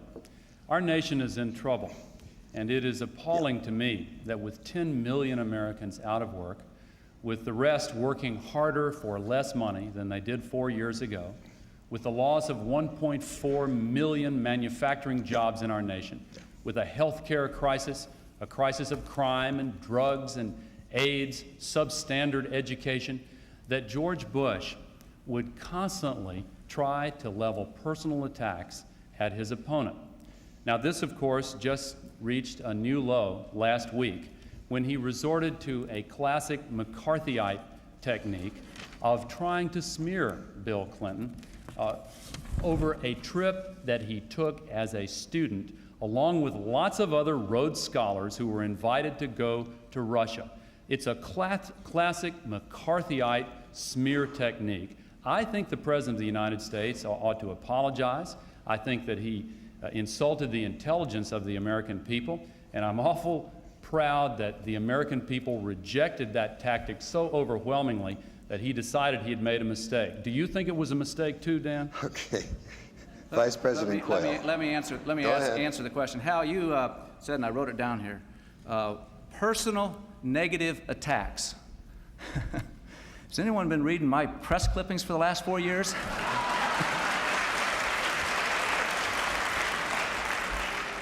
But I agree with one thing with Senator Gore, and that is that we ought to look to the future. And the future is who's going to be the next president of the United States. And is it a negative attack and a personal attack to point out that Bill Clinton simply has trouble telling the truth? He said that he didn't organize, or he didn't even demonstrate. He told the people in Arkansas in 1978. Then we found out he organized demonstrations. You know, I don't care whether he demonstrated or didn't demonstrate. The question is, tell the truth. Just tell us the truth. Today, Bill Clinton, yesterday in Philadelphia on a radio show, just yesterday on a radio show, he attacks Ross Perot, saying the media is giving Ross Perot a free ride. The press asked him, when the Klieg lights are on, said, what do you mean by Ross Perot getting a free ride? And he says, I didn't say that at all. I mean, you can't have it both ways. No, I don't think that is a personal attack. What I find troubling with Bill Clinton is he can't tell the truth. You cannot lead this great country of ours by misleading the people. All right, gentlemen, the control room advises me that in order to have time for your closing statements, which we certainly want, there simply is not going to be time for a discussion period on this particular topic. So let's go to the closing statements. You have 2 minutes each, and we'll start with Admiral Stockdale. I think the best justification for getting Ross Perot in the race again and to stay is that we're seeing this kind of chit-chat back and forth about issues that don't concentrate on where our grandchildren are going, with the living standards of our children and grandchildren. He is, as I've read in more than one article, a revolutionary. He's got plans out there that are going to double the speed at which this budget problem is being cared for. It was asked how, if we would squeeze down so fast that we would strangle the economy in the process. That is an art to follow all those variables and know when to let up and to nurse this economy back together with pulls and pushes. And that there's no better man in the world to do that than that old artist Ross Perot. And so I think that my closing statement is that I think I'm in a room with people that aren't living the life of reality. the United States is in deep trouble. We've got to have somebody that can get up there and bring out the fire hoses and get it stopped, and that's what we're about in the Perot campaign. Thank you. Senator Gore, your closing statement, sir? 3 weeks from today, our nation will make a fateful decision. We can continue traveling the road we have been on, which has led to higher unemployment and worse economic times, or we can reach out for change. If we choose change, it will require us to reach down inside ourselves to find the courage to take a new direction. Sometimes it seems deceptively easy to continue with the old habits even when they're no longer good for us. Trickle-down economics simply does not work. We have had an increase in all of the things that should be decreasing. Everything that should have been increasing has been going down. We have got to change direction. Bill Clinton offers a new approach. He has been named by the other 49 governors, Republicans and Democrats alike, as the best and most effective governor in the entire United States of America. He's moved 17,000 people off the welfare rolls and onto payrolls. He has introduced innovations in health care and education. And again, he has led the nation for the last 2 years in a row in the creation of jobs in the private sector. Isn't it time for a new approach, a new generation of ideas and leadership to put our nation's people first and to get our economy moving again? We simply cannot stand to continue with this failed approach that is no good for us. Ultimately, it is a choice between hope and fear, a choice between the future and the past. It is time to reach out for a better nation. We are bigger than George Bush has told us we are as a nation, and we have a much brighter future. Give us a chance. With your help, we'll change this country, and we can't wait to get started.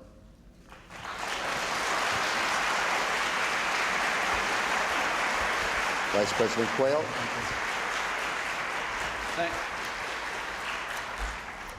Thank you, Hal. I'd like to use this closing statement to talk to you about a few people that I've met in these last 4 years.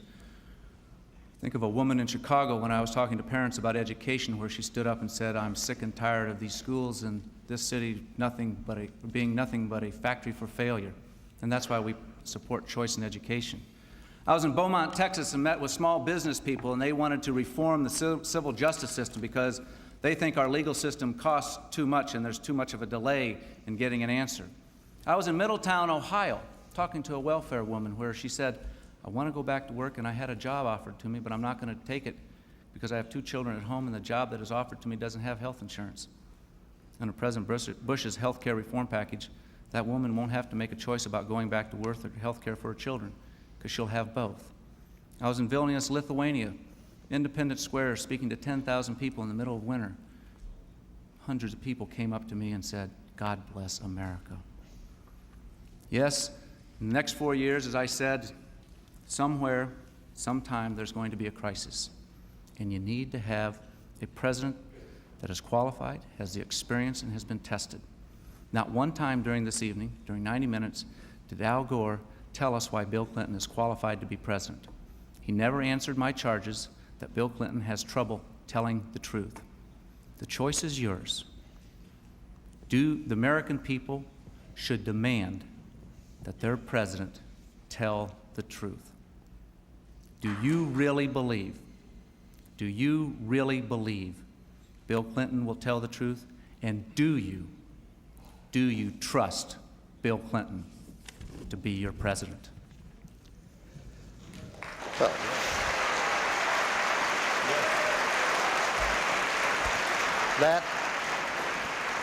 that concludes this vice presidential debate. I'd like to thank Vice President Quayle, Senator Gore, Admiral Stockdale for being participants. The next presidential debate is scheduled for this Thursday at 9 p.m. Eastern Time at the University of Richmond in Richmond, Virginia. To all of our viewers and listeners, thank you and good night. Admiral?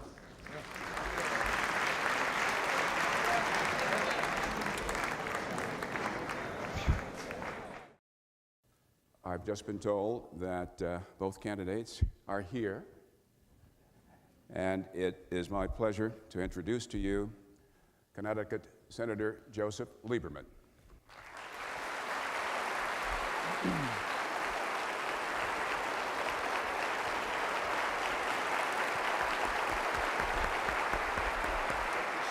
Good to see you. Good to be with you. Thank you.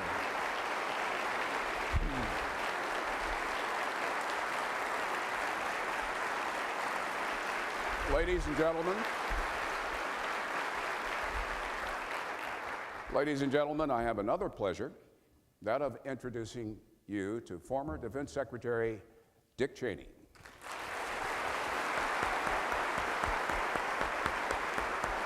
Good to be with you. Thank you.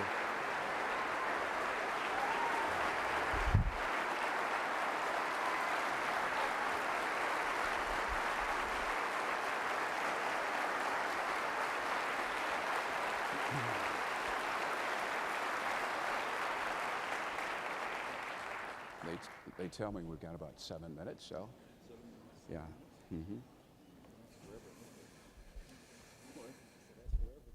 Yeah.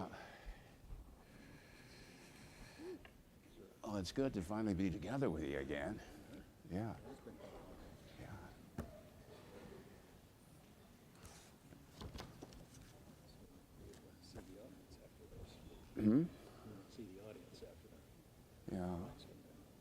I thought it'd be colder out here, but this is comfortable. Just right.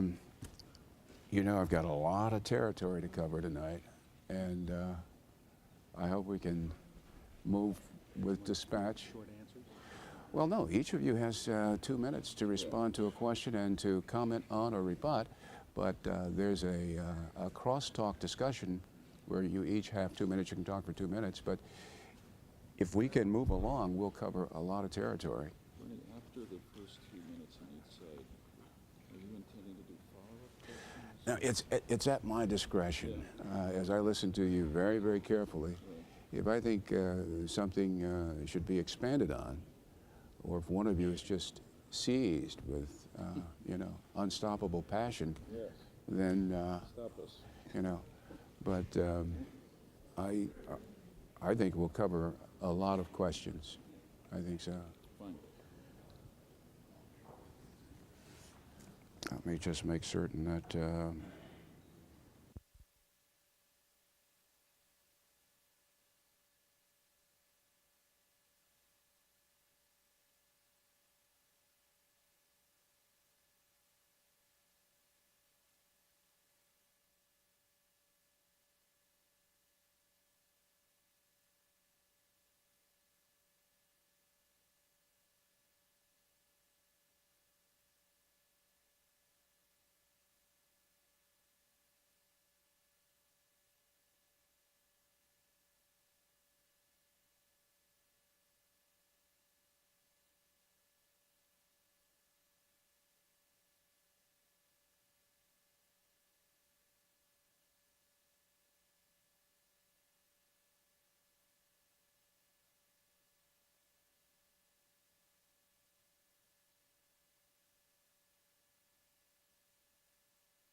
Okay, all our microphones are on, and at some point you're going to show me the prompter.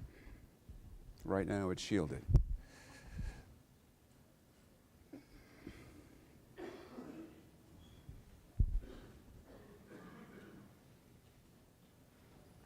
Marty, I have a question. Okay, can you hear me? Can you hear me, Marty?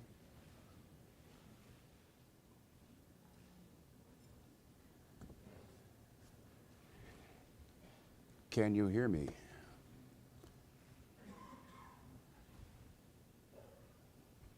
Can you hear me?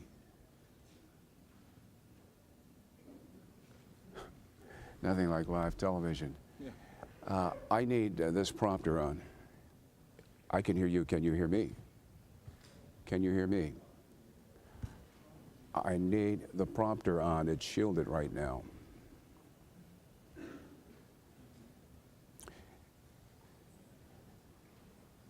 Yes. Thank you. Reassuring. Yes. Let's see, 59:30. That means we've got less than 2 minutes to go before we're up.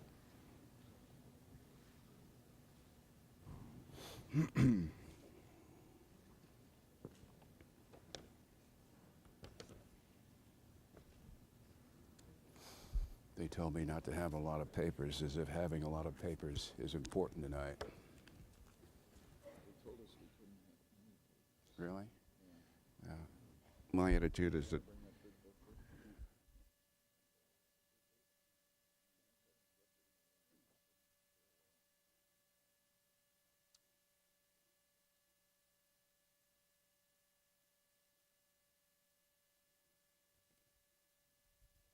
I think I'll keep this here just in case the prompter goes in the fritz. I've learned.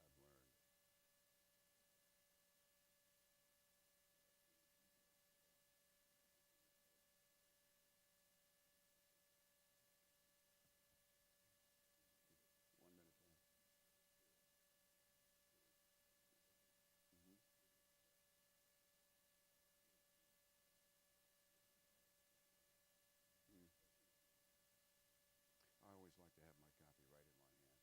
Yeah. And all of our cameras and our prompters are electronically driven now.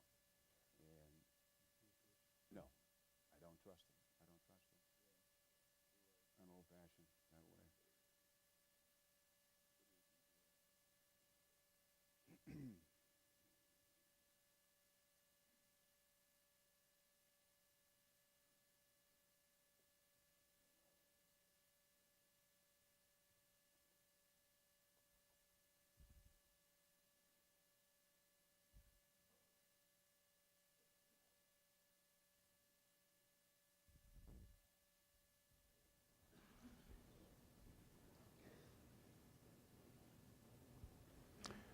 From historic Danville, Kentucky, good evening, and welcome to this year's only vice presidential debate sponsored by the Commission on Presidential Debates. I'm Bernard Shaw of CNN, moderator. Tonight, we come to you from Newland Hall in the Norton Center for the Arts on the campus of Center College. To President John Roush, the faculty here, students, and community leaders statewide, we thank you for hosting this debate. The candidates are the Republican nominee, former Defense Secretary Dick Cheney of Wyoming, and the Democratic nominee, Senator Joseph Lieberman of Connecticut. The commission, these candidates, and their campaign staffs have agreed to the following rules. A candidate shall have 2 minutes to respond to the moderator's question. The other candidate shall have 2 minutes to comment on the question or the first candidate's answer. When I exercise the moderator's discretion of extending discussion of a question, no candidate may speak for more than 2 minutes at one time. This audience has been told no disruptions will be tolerated. A prior coin toss has determined that the first question will go to the Democratic candidate. Senator, Few hardworking Americans would base their well-being on bonuses they hope to get 5 or 10 years from now. Why do you, and you, Secretary Cheney, predict surpluses you cannot possibly guarantee to pay for your proposed programs? Bernie, before I answer that very important question, let me first thank you for moderating the debate. Let me thank the wonderful people here at Center College and throughout Kentucky for being such gracious hosts. And let me give a special thank you to the people of Connecticut, without whose support over these last 30 years, I would never have had the opportunity Al Gore has given me this year. And finally, let me thank my family that is here with me, my wife Hadassah, our children, our siblings, and my mom. My 85-year-old mom gave me some good advice about the debate earlier today. She said, sweetheart, as she is prone to call me, remember, be positive and know that I will love you no matter what your opponent says about you. Well, Mom, as always, that was both reassuring and wise. I am going to be positive tonight. I'm not going to indulge in negative personal attacks. I'm going to talk about the issues that I know matter to the people of this country: education, health care, retirement security, and moral values. I'm going to describe the plan that Al Gore and I have for keeping America's prosperity going and making sure that it benefits more of America's families, particularly the hardworking middle-class families who have not yet fully benefited from the good times we've had.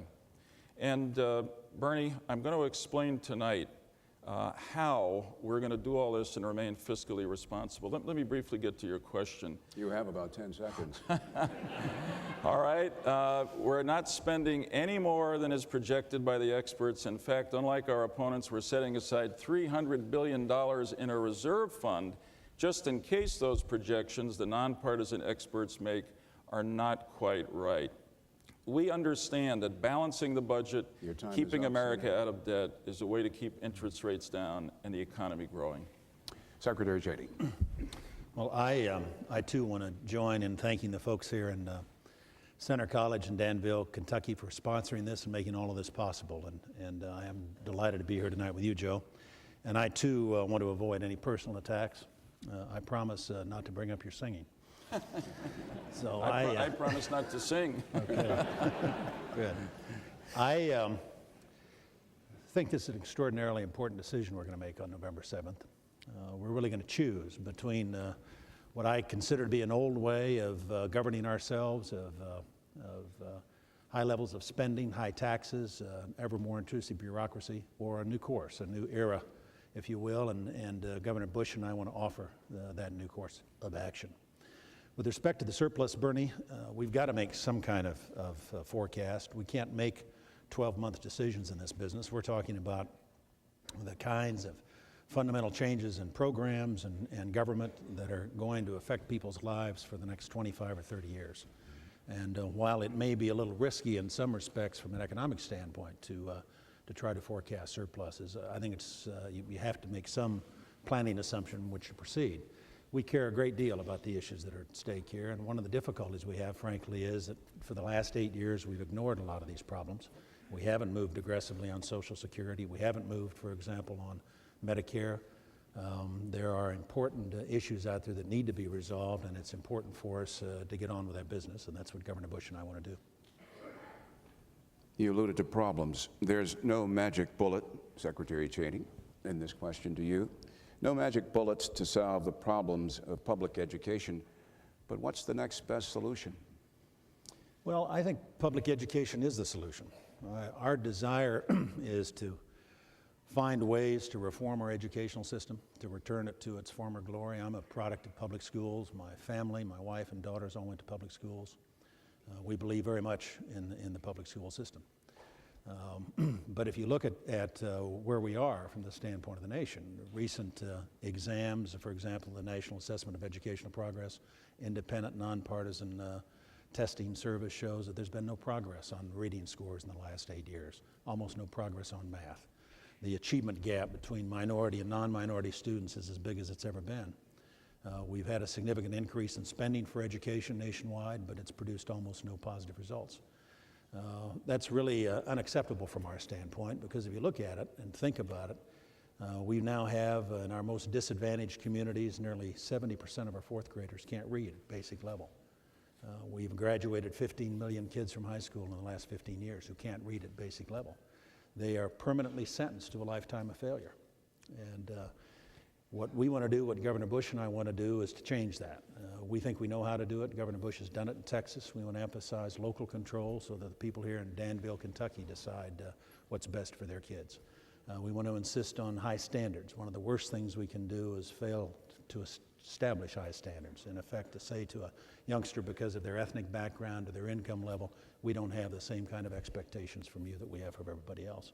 And we want accountability. We have to test every child every year to know whether or not we're making progress with respect to achieving those goals and objectives. So we think it's extraordinarily important. This is probably the single most important issue in this campaign. Governor Bush has made it clear that when he's elected, this will be his #1 priority as a legislative major to submit to the Congress. Senator?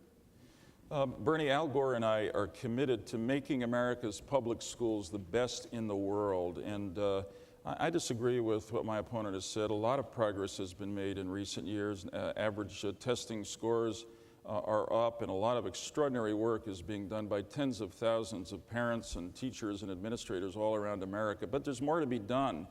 And if you will allow me, I want to go back to your last question, because it leads to this question.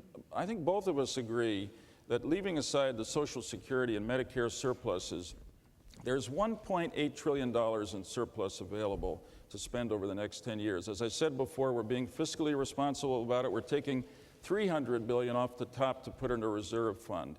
The rest of it we're going to use for middle-class tax cuts and investments in programs like education. Now, there's a big difference here between these two tickets. Our opponents are going to spend $1.6 trillion of the $1.8 trillion surplus projected on that big tax cut that Al Gore talked about the other night so effectively. We're saving money to invest in education. You cannot reform education and improve it in this country without spending some money. Al Gore and I have committed $170 billion for that purpose, to recruit 100,000 new teachers, to reduce the size of classrooms, to help local school districts build new buildings so our children are not learning in crumbling classrooms. And we're not just going to stop at high school. We're going to go on and give the middle class the ability to deduct up to $10,000 a year in the cost of college tuition. Now that's a tremendous life-saving change, which will help people carry on their education and allow them to develop the kinds of skills that will help them succeed in the high-tech economy of today.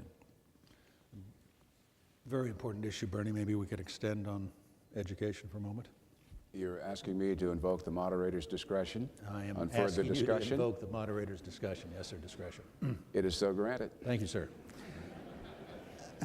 Your Honor, do I have a chance to respond? Of course you do. Thank you. The Secretary will have 2 minutes, and then you will have 2 minutes. Thank you.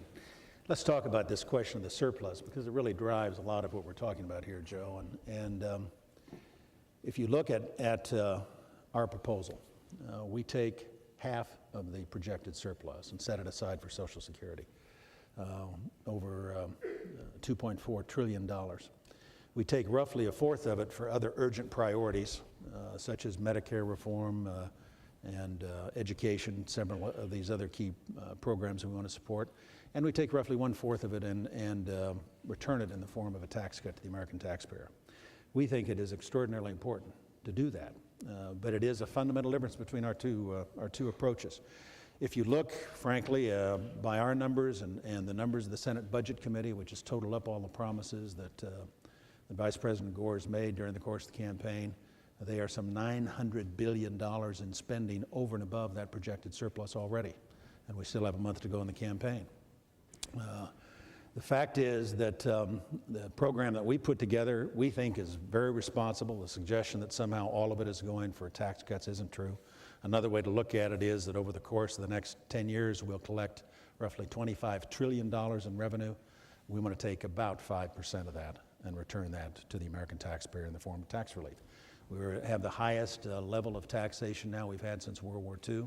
The average American family is paying about 40% in federal, state, and local taxes.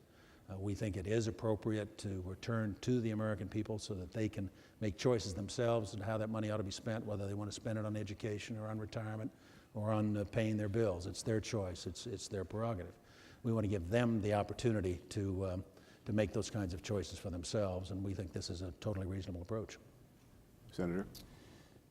Bernie, let me start with the numbers. So with all respect, the Senate Budget Committee estimates that Dick Cheney has just referred to are the estimates of the partisan Republican staff of the Senate Budget Committee.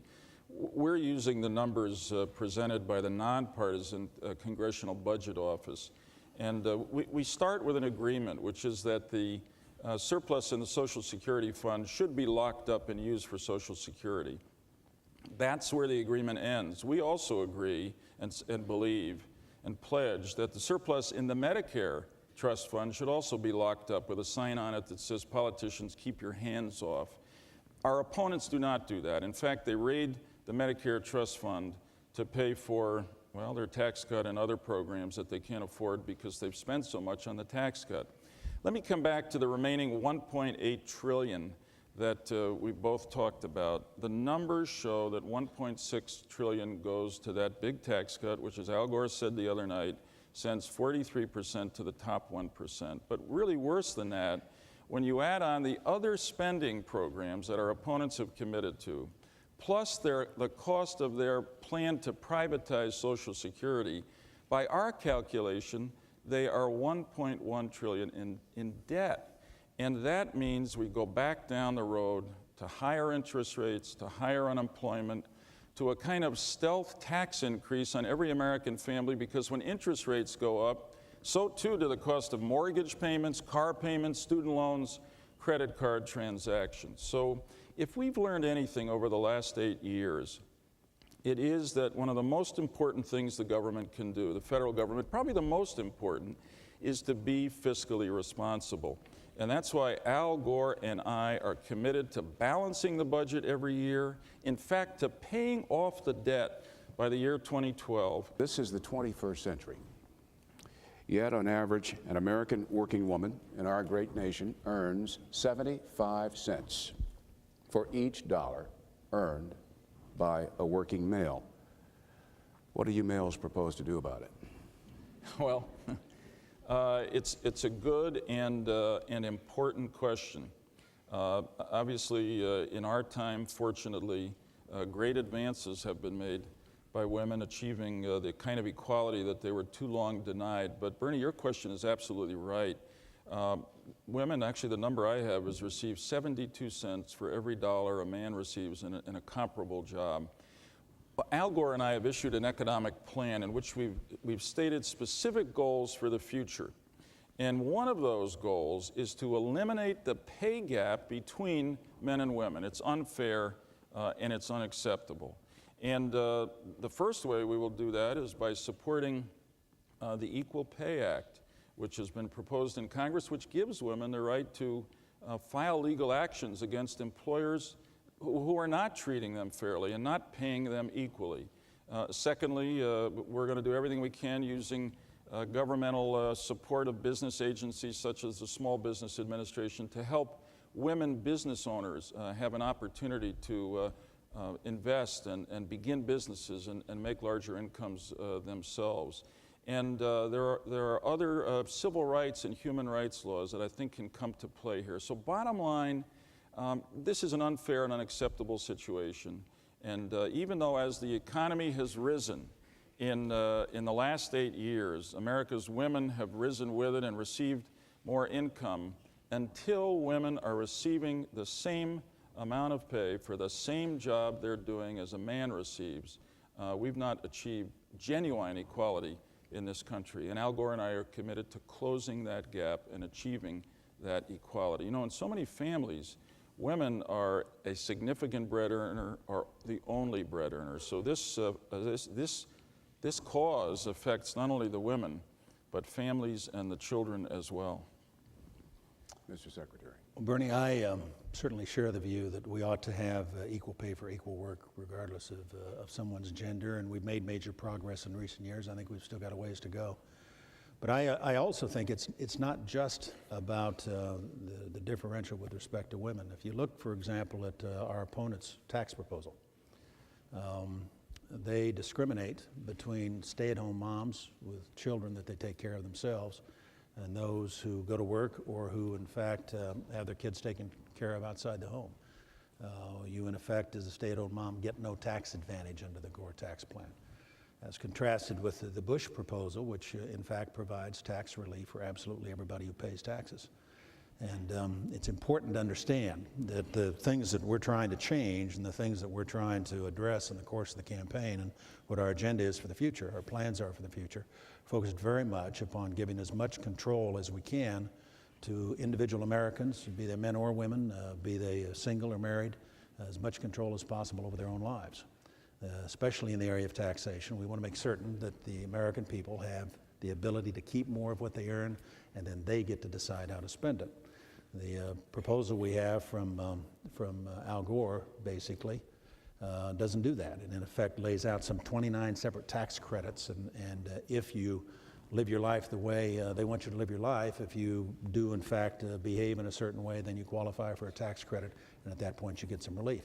Bottom line, though, is 50 million American taxpayers out there get no advantages at all out of the Gore tax proposal, whereas under the Bush plan, everybody who pays taxes will, in fact, get tax relief.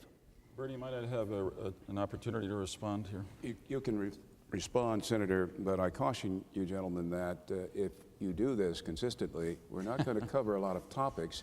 Okay. And after the senator responds, you don't have to feel compelled to respond to the senator.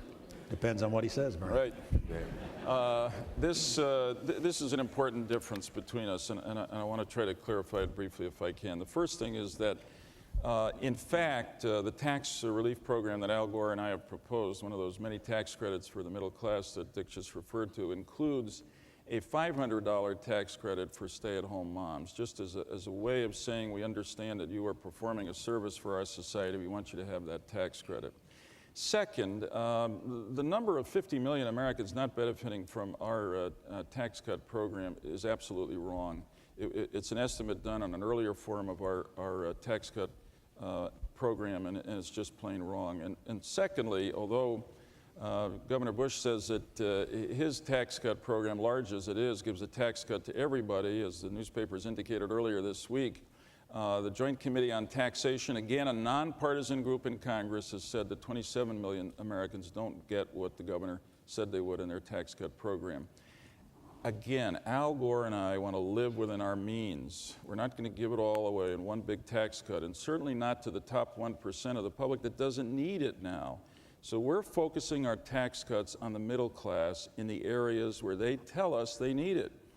Tax credits for better and more expensive child care, tax credits for middle-class families that don't have health insurance from their employers, the tax deduction I talked about earlier, very exciting deduction, for up to $10,000 a year in the cost of a college tuition, a $3,000 tax credit for the cost, well, actually for a family member who stays home with a parent or grandparent who's ill, and a very exciting tax credit program that I hope I'll have a chance to talk about later, Bernie, that encourages savings by people early in life and any time in life by having the federal government match savings for the 75 million Americans who make $100,000 or less, up to $2,000 a year. So very briefly, if a young couple making $50,000 a year saves $1,000, the government will put another $1,000 in that account.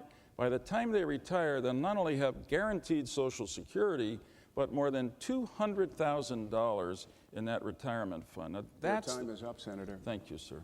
Bernie, you have to be a CPA to understand what he just said. The fact of the matter is that the plan is so complex that an ordinary American's never going to be able to figure out what they even qualify for. And it is a classic example of wanting to have a program, in this case a tax program, that will in fact direct people to live their lives in certain ways rather than empowering them to make decisions for themselves. It is a big difference between us. They like tax credits, we like tax reform and tax cuts. Mr. Secretary, this question is for you. Would you support the effort of House Republicans who want legislation to restrict distribution of the abortion drug, RU 486? Bernie, the abortion issue is a very tough one, without question, and a very important one. And Governor Bush and I have emphasized, while we clearly are both pro-life, that's what we believe, that we want to look for ways to try to reduce the incidence of abortion in our society. Many on the pro-choice side have said exactly the same thing. Even Bill Clinton, who's been a supporter of abortion rights, has advocated reducing abortion to make it as rare as possible. With respect to the question of RU 486, we believe that, of course, that it's recently been approved by the FDA. That really was a question of whether or not it was safe to be used by women. They didn't address the question of whether or not there should or should not be abortion in the society so much as evaluate that particular drug. What we'd like to be able to do is to look for ways to reach across the divide between the 2 points of view and find things that we can do together to reduce the incidence of abortion. We think of such things as promoting adoption as an alternative, encouraging parental notification, and we also think banning the horrific practice of partial birth abortions is an area where there could be agreement. Congress has twice passed by overwhelming margins a significant number of votes from both parties the ban on partial birth abortions. Twice it's been vetoed by Bill Clinton and Al Gore. We would hope that eventually they would recognize that that's not a good position for them to be in. With respect to the RU 486 proposal at this stage, I haven't looked in particular at that particular piece of legislation. Governor Bush made it clear the other night that he did not anticipate that he would be able to go in and direct the FDA to reverse course on that particular issue, primarily because, as I say, the decision they made was on the efficacy of the drug, not the question of whether or not we supported abortion. Bernie, this is a very important question, and it is one on which these two tickets have dramatically different points of view. My answer is no. I would not support legislation that is being introduced in Congress to override the Food and Drug Administration decision on RU 486. The administration, FDA, worked 12 years on this serious problem. They made a judgment based on what was good for women's health. A doctor has to prescribe and care for a woman using it. I think it's a decision that we ought to let stand because it was made by experts. But let me say more generally that the significant difference here on this issue is that Al Gore and I respect and will protect a woman's right to choose, and our opponents will not. We know that this is a difficult, personal, moral, medical issue, but that is exactly why it ought to be left under our law to a woman, her doctor, and her God. Now, one area in which we agree, Al Gore and I, is that we believe that the government ought to do everything it can to reduce the number of unwanted pregnancies and therefore the number of abortions. And incidentally, here, there is good news to report. The number of abortions is actually down in America over the last 8 years. In fact, over the last 8 years, the number of teenage pregnancies has dropped 20%.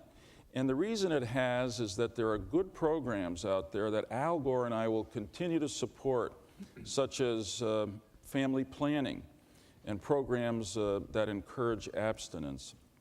But when the health of a woman is involved, I think the government has to be respectful. I supported, in fact, a bill in the Senate that would have prohibited late-term abortions except in cases where the health or life of the mother was involved. I did not support the so-called partial birth abortion bill because it would have prohibited abortion, that form of abortion, at any stage of the pregnancy, regardless of the effect on the health and life of the woman, and that's unacceptable. This question is for you, Senator. If Yugoslavia's Slobodan Milosevic prevails, notwithstanding the election results, would you support his overthrow?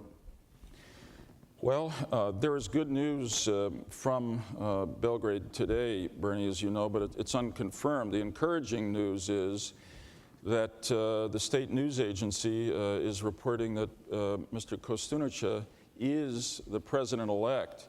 And there are some press reports, but they're unconfirmed, that Milosevic has actually left Belgrade. Now that is a very happy ending to a terrible story, and it's the end of a reign of terror. If that is not confirmed and does not happen, then I think the United States, with its European allies, ought to do everything we can to encourage the people of Serbia to do exactly what they've been doing over the last few days, to rise up and end this reign of terror and bring themselves, by Milosevic, and bring themselves back into the family of nations where they will be welcomed by the United States and others. You know, I'm very proud on this night, as it appears that Milosevic is about to or has fallen, of the leadership role the United States played in the effort to stop his aggression and genocide in Bosnia and Kosovo. I know our opponents have said that they thought that was an overreaching. It wasn't. It was a matter of principle and America's national interest and values. And the fact is that we stopped the aggression, we stopped the genocide, and therefore strengthened our relationship with our European allies in NATO, and in fact made the United States more respected and trusted by our allies and more feared by our enemies. I think that Vice President Gore played a critical role, passionate, purposive role in leading the administration, along with Republican supporters like Bob Dole and John McCain, to do the right thing in the Balkans. And hopefully tonight we are seeing the final results of that bold and brave effort. Secretary Cheney. Well, I noted, Bernie, that like Joe, certainly I'm pleased to see what's happened in Yugoslavia today. I hope it marks the end of Milosevic. I think probably more than anything else, it's a victory for the Serbian people. They've taken to the streets to support their democracy, to support their vote. In some respects, this is a continuation of a process that began 10 years ago all across Eastern Europe and has only now arrived in Serbia. We saw it in Germany, we saw it in Romania, we saw it in Czechoslovakia as the people of Eastern Europe rose up and made their claim for freedom. And I think we all admire that. I think with respect to how this process has been managed most recently, we want to do everything we can to support Mr. Milosevic's departure. Certainly, though, that would not involve committing U.S. troops. I do think it's noteworthy that there appears to be an effort underway to get the Russians involved. I noted the other night, for example, Tuesday night in the debate in Boston, Governor Bush suggested exactly that, that we ought to try to get the Russians involved to exercise some leverage over the Serbians, and Al Gore poo-pooed it. But now it's clear from the press that in fact that's exactly what they were doing, that Governor Bush was correct in his assessment and his recommendation. He has supported the administration on Kosovo. He lobbied actively against passage of the Byrd-Warner provision, which would have set a specific deadline, one he felt it was too soon for forcing U.S. troops out. So he's been supportive of the policy that we've seen with respect to Yugoslavia. And I think he deserves a lot of credit for that. I'd go beyond that. I think this is an opportunity for the United States to test President Putin of Russia. That in fact now is the time when we ought to find out whether or not he is indeed committed to democracy, whether or not he's willing to support the forces of freedom and democracy diplomatically in the area there of Eastern Europe. And it's a test for him, in effect, or whether he represents the old guard in the Soviet Union. One of the most important challenges we face as a nation is how we manage that process of integrating those 150 million Eastern Europeans into the security and economic framework of Europe. Your question, Mr. Secretary. You and Governor Bush charge that the Clinton-Gore administration have presided over the deterioration and overextension of America's armed forces. Should U.S. military personnel be deployed as warriors or peacekeepers? My preference is to deploy them as warriors. There may be occasion when it's appropriate to use them in a peacekeeping role, but I think that role ought to be limited. I think there ought to be a time limit on it. The reason we have a military is to be able to fight and win wars. and to maintain it with sufficient strength so that would-be adversaries are deterred from ever launching a war in the first place. I think that the administration has, in fact, in this area, failed in a major responsibility. We've seen a reduction in our forces far beyond anything that was justified by the end of the Cold War. At the same time, we've seen a rapid expansion of our commitments around the world as troops have been sent hither and yon. Testimony just last week by the Joint Chiefs of Staff before the House Armed Services Committee that pointed out a lot of these problems. That for example, General Mike Ryan of the Air Force, that with 40% fewer aircraft, he's now undertaking 3 times as many deployments on a regular basis as he had to previously. So we're overcommitted and we're under-resourced. This has had some other unfortunate effects. I saw a letter, for example, the other day from a young captain stationed down in Fort Bragg, graduate of West Point of '95, getting ready to get out of the service because he's only allowed to train with his troops when fuel's available for the vehicles and only allowed to fire their weapons twice a year. He's concerned that if he ever had to send them into combat, it would mean lives lost. That is a legitimate concern, and this is a very important area. In fact, the U.S. military is worse off today than it was 8 years ago. A major responsibility for us in the future, and a high priority for myself and Governor Bush, will be to rebuild the U.S. military, to give them the resources they need to do the job we ask them to do for us, and to give them good leadership. Senator, you're shaking your head in disagreement. Well, I am, Bernie, and most important, I want to assure the American people that the American military is the best trained, best equipped, most powerful force in the world, and that Al Gore and I will do whatever it takes to keep them that way. It's not right, and it's not good for our military to run them down, essentially, in the midst of a partisan political debate. The fact is that you've got to judge the military by what the military leaders say, and Secretary Bill Cohn, a good Republican, General Shelton, Chairman of the Joint Chiefs of Staff, both will tell you that the American military is ready to meet any threat we may face in the world today. And the fact is, judging by its results from Desert Storm to the Balkans, Bosnia and Kosovo, to the operations that are still being conducted to keep Saddam Hussein in the box in Iraq, the American military has performed brilliantly. In fact, this administration has turned around the drop in spending on the military that began in the mid-'80s and went right through the Bush-Cheney administration and the early years of the Clinton administration, but now that's stopped.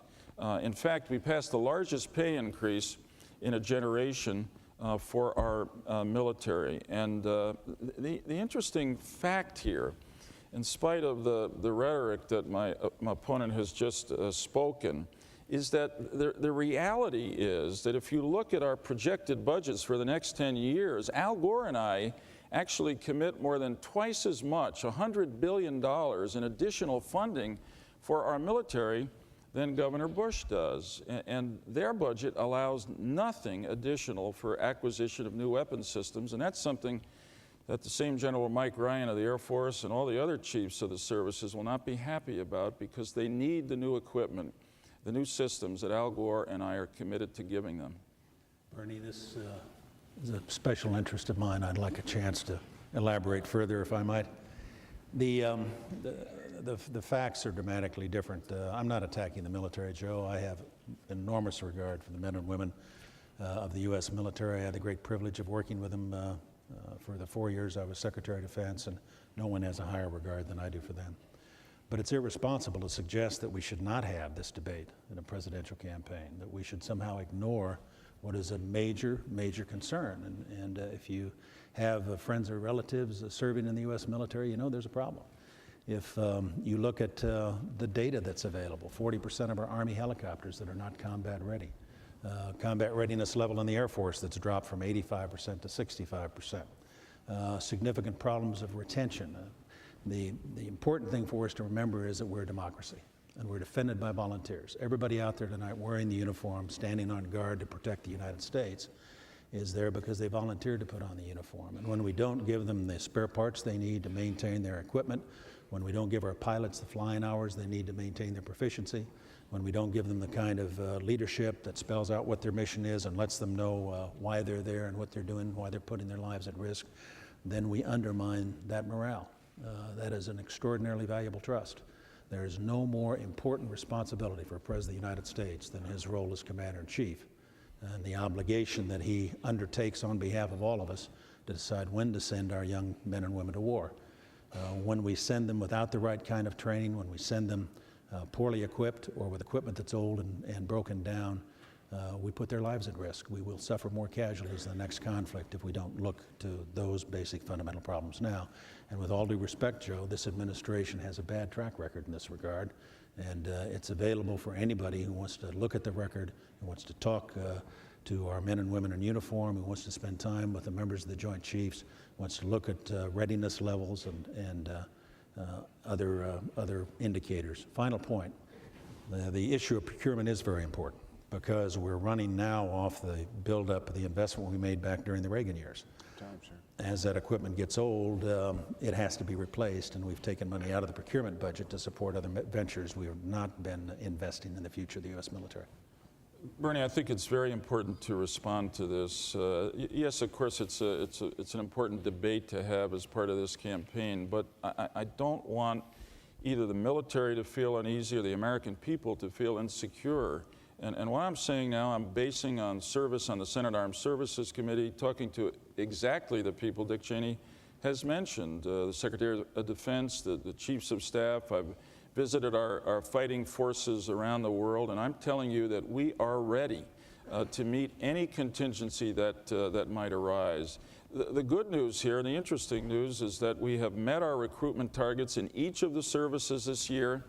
In fact, in the areas where our opponents have said we are overextended, such as the Balkans, the soldiers there have the higher rate of re-enlistment than anywhere else in the service because they feel a sense of purpose, a sense of mission. In fact, this administration has begun to transform the American military, to take it away from being a Cold War force, to prepare it to meet the threats of the new generation of tomorrow, of weapons of mass destruction, of ballistic missiles, of terrorism, even of cyber warfare.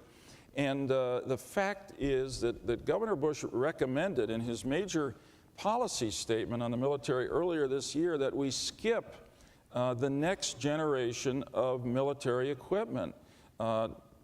Helicopters, submarines, tactical air fighters, all the rest. That would really cripple our readiness, exactly the readiness that Dick Cheney is talking about. Al Gore and I are committed to continuing this acquisition program, transforming the military. There's fewer people in uniform today, but person to person, person by person, unit by unit, this is the most powerful and effective military not only in the world today, but in the history of the world. And again, Al Gore and I will do whatever is necessary to keep it that way. Senator Lieberman, this question to you. Once again, in the Middle East, peace talks on the one hand, deadly confrontations on the other, and the flashpoint Jerusalem. And then there's Syria. Is United States policy what it should be? Yes, it is. It has truly pained me in the last week, Bernie, to watch the unrest and the death occurring in the Middle East between the Israelis and the Palestinians. So much work has been done by the people there with the support of this administration. So much progress has been made in the original Oslo agreements between the Israelis and the Palestinians adopted in 1993, in the peace between Israel and Jordan thereafter. I mean, America has a national strategic interest and a principled interest in peace in the Middle East, and Al Gore has played a critical role in advancing that process over the last 8 years. What pains me as I watch the unrest in recent days between the Israelis and the Palestinians is that these two peoples have come, in some senses, generations forward, centuries forward in the last 7 years. They are so close to a final peace agreement. I hope and pray that the death and unrest in the last week will not create the kinds of scars that make it hard for them to go back to the peace table with American assistance and achieve what I'm convinced the great majority of the Israeli and Palestinian people want, indeed people throughout the Middle East, which is peace. Secretary Albright has been in Paris meeting with Prime Minister Barak and Chairman Arafat. I hope and pray that her mission is successful, that there is a ceasefire and the parties return to the peace table. Now, we've been on a very constructive course in the Middle East, played an unusual, unique role, and I am convinced that Al Gore and I commit that Al Gore and I will continue to do that. I hope I might, through my friendships in Israel and throughout the Arab world, play a unique role in bringing peace to this sacred region of the world. Bernie, it has been a very, very difficult area to work in for a long time. Numerous administrations going back certainly to World War II have had to wrestle with the problem of what should happen in the Middle East. We made significant breakthroughs, I think, at the end of the Bush administration because of the Gulf War. In effect, we had joined together with Arab allies and done enormous damage to the Iraqi armed forces, and Iraq at the time was the biggest military threat to Israel. By virtue of the end of the Cold War, the Soviets were no longer a factor. They used to fish in troubled waters whenever they had the opportunity in the Middle East, but with the end of the Soviet Union, the implosion, if you will, of the empire, that created a vacuum, if you will, and made it easier for us to operate there. We were able to, I think, reassure both Arabs and Israelis that the United States would play a major role there, that we had the ability and the will to deploy forces to the region if we had to engage in military operations to support our friends and oppose our foes. And of course, we were able to convene the Madrid Conference that in effect was the first time Arab and Israeli sat down face to face and began this process of trying to move the peace process forward. I think also a lot of credit goes to some great men like Yitzhak Rabin. His tragic passing was of major consequence, a great tragedy for everybody who cares about peace in the Middle East.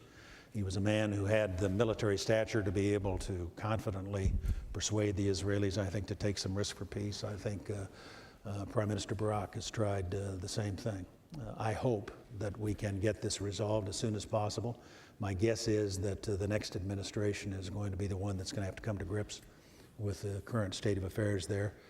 I think it's very important that we have an administration where we have a president with firm leadership who has the kind of track record of dealing straight with people, of keeping his word so that friends and allies both respect us and our adversaries fear us. This question is for you, Mr. Secretary. If Iraq's President Saddam Hussein were found to be developing weapons of mass destruction, Governor Bush has said he would, quote, take him out. Would you agree with such a deadly policy? We might have no other choice. We'll have to see if that happens. The thing about Iraq, of course, was at the end of the war, we had pretty well decimated their military. We had put them back in a box, so to speak. We had a strong international coalition arrayed against them, effective economic sanctions, and a very robust inspection regime that was in place so that the inspection regime under UN auspices was able to do a good job of stripping out the capacity to build weapons of mass destruction, the work that he'd been doing that had not been destroyed during the war on biological, chemical agents, as well as a nuclear program. Unfortunately, now we find ourselves in a situation where that started to fray on us, where the coalition now no longer is tied tightly together. Recently, the United Arab Emirates and Bahrain, two Gulf states, have reopened diplomatic relations with Baghdad. The Russians and the French now are flying commercial airliners back into Baghdad and sort of thumbing their nose, if you will, at the international sanctions regime. And of course, the UN inspectors have been kicked out, and there's been absolutely no response. So we're in a situation today where I think our posture vis-a-vis Iraq is weaker than it was at the end of the war. I think that's unfortunate. I also think it's unfortunate that we find ourselves in a position where we don't know for sure what might be transpiring inside Iraq. I certainly hope he's not regenerating that kind of capability, but if he were, if in fact Saddam Hussein were taking steps to try to rebuild nuclear capability or weapons of mass destruction, you'd have to give very serious consideration to military action to stop that activity. I don't think you can afford to have a man like Saddam Hussein with nuclear weapons, say, in the Middle East. Senator?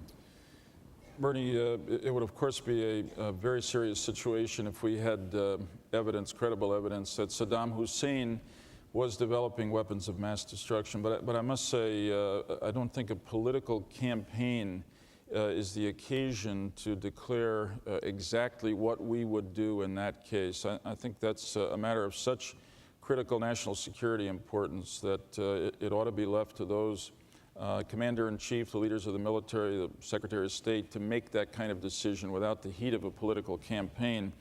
The fact is that we will not enjoy real stability in the Middle East until Saddam Hussein is gone. The Gulf War was a great victory, and incidentally, Al Gore and I were 2 of the 10 Democrats in the Senate who crossed party lines to support President Bush and Secretary Cheney in that war, and we're both very proud that we did that.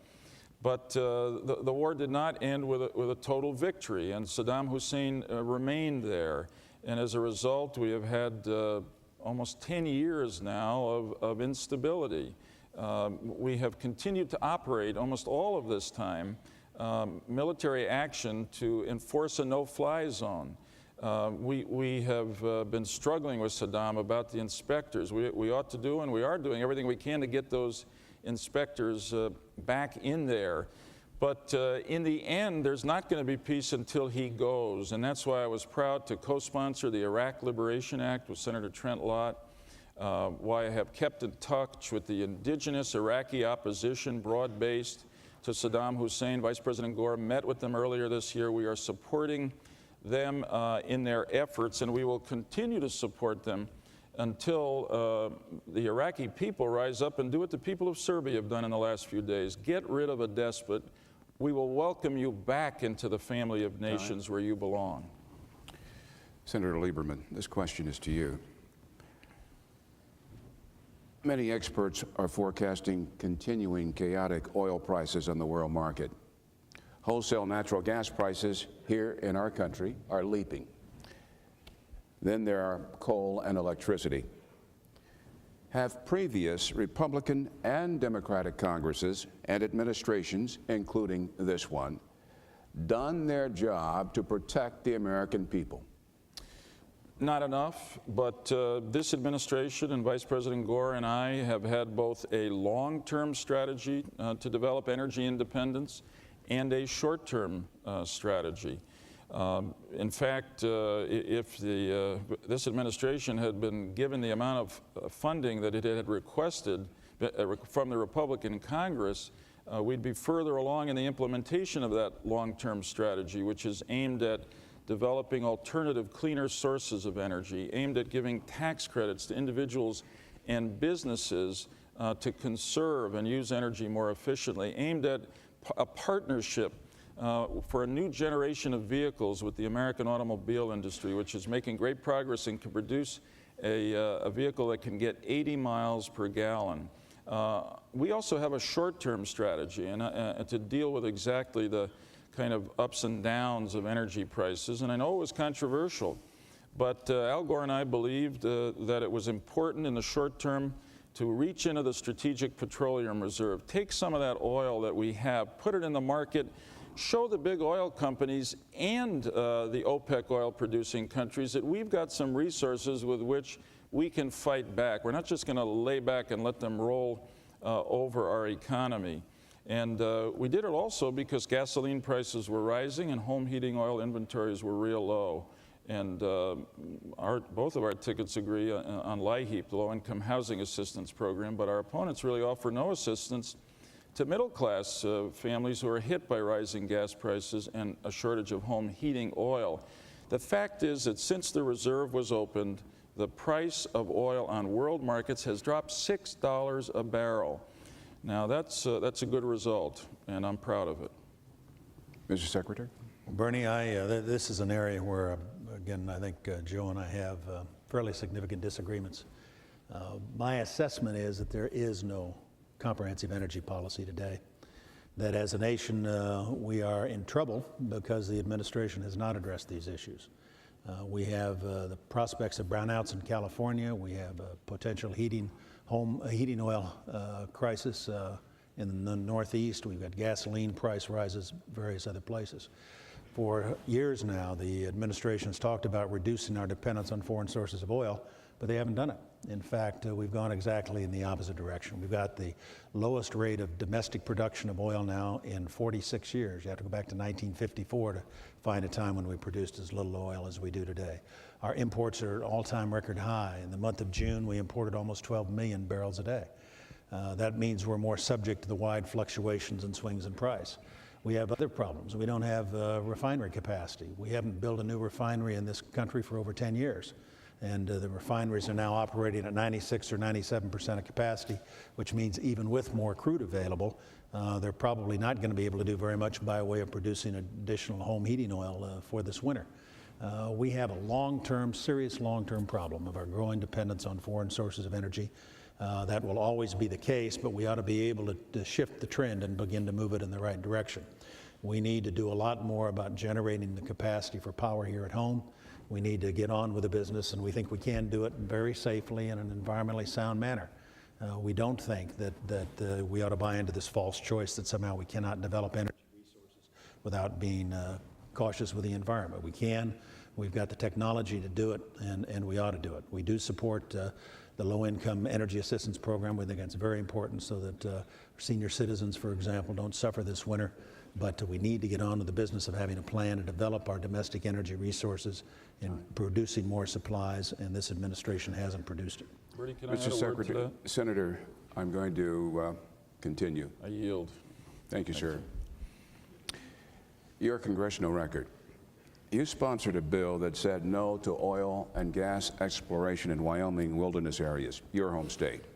However, you co-sponsored a bill that said yes to drilling in the Arctic National Wildlife Refuge. Your explanation? Well, Bernie, it just shows I've got a balanced approach to how we deal with environmental issues. Not a case of not in my backyard? No, I think we have to make choices.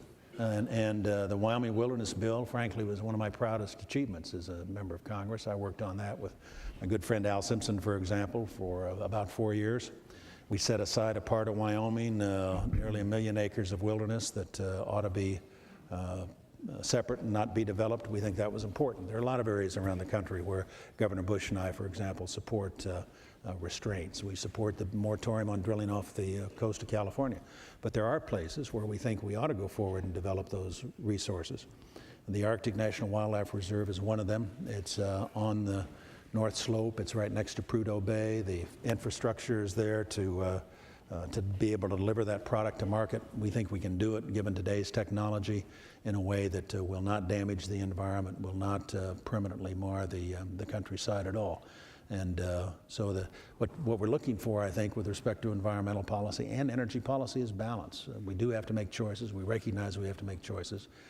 But the way you phrased the question, frankly, I welcome, because I think it shows that, in fact, we are trying to pursue a balanced approach, and the suggestion that somehow all we care about is energy development isn't true. But we do have to get on with developing those resources, or we're going to find ourselves ever more dependent on foreign sources. We're going to find that our fact that we don't have an energy policy out there is one of the major storm clouds on the horizon for our economy. I think if we were to look for something that could develop, some problem that could arise that might in fact jeopardize our continuing prosperity, it's the possibility that we might find ourselves without adequate supplies of energy in the future, and there'd be no quicker way to shut down our economy than that. Bernie, we agree on the problem, but we couldn't disagree more on the response to the problem. The problem is accurately stated. No matter how strong we are economically, if we remain dependent on a source of energy that is outside our control, we're not going to be as strong as we should be. And others around the world can effectively yank our chain, and we cannot allow that to continue to happen. I'm afraid that our opponent's response to this is one-sided, and it is essentially to develop the resources within the United States almost regardless of where. I'm against drilling in the Arctic refuge. This is one of the most beautiful, pristine... Now, when I introduce the candidates, please welcome California Senator Kamala Harris and Vice President Mike Pence.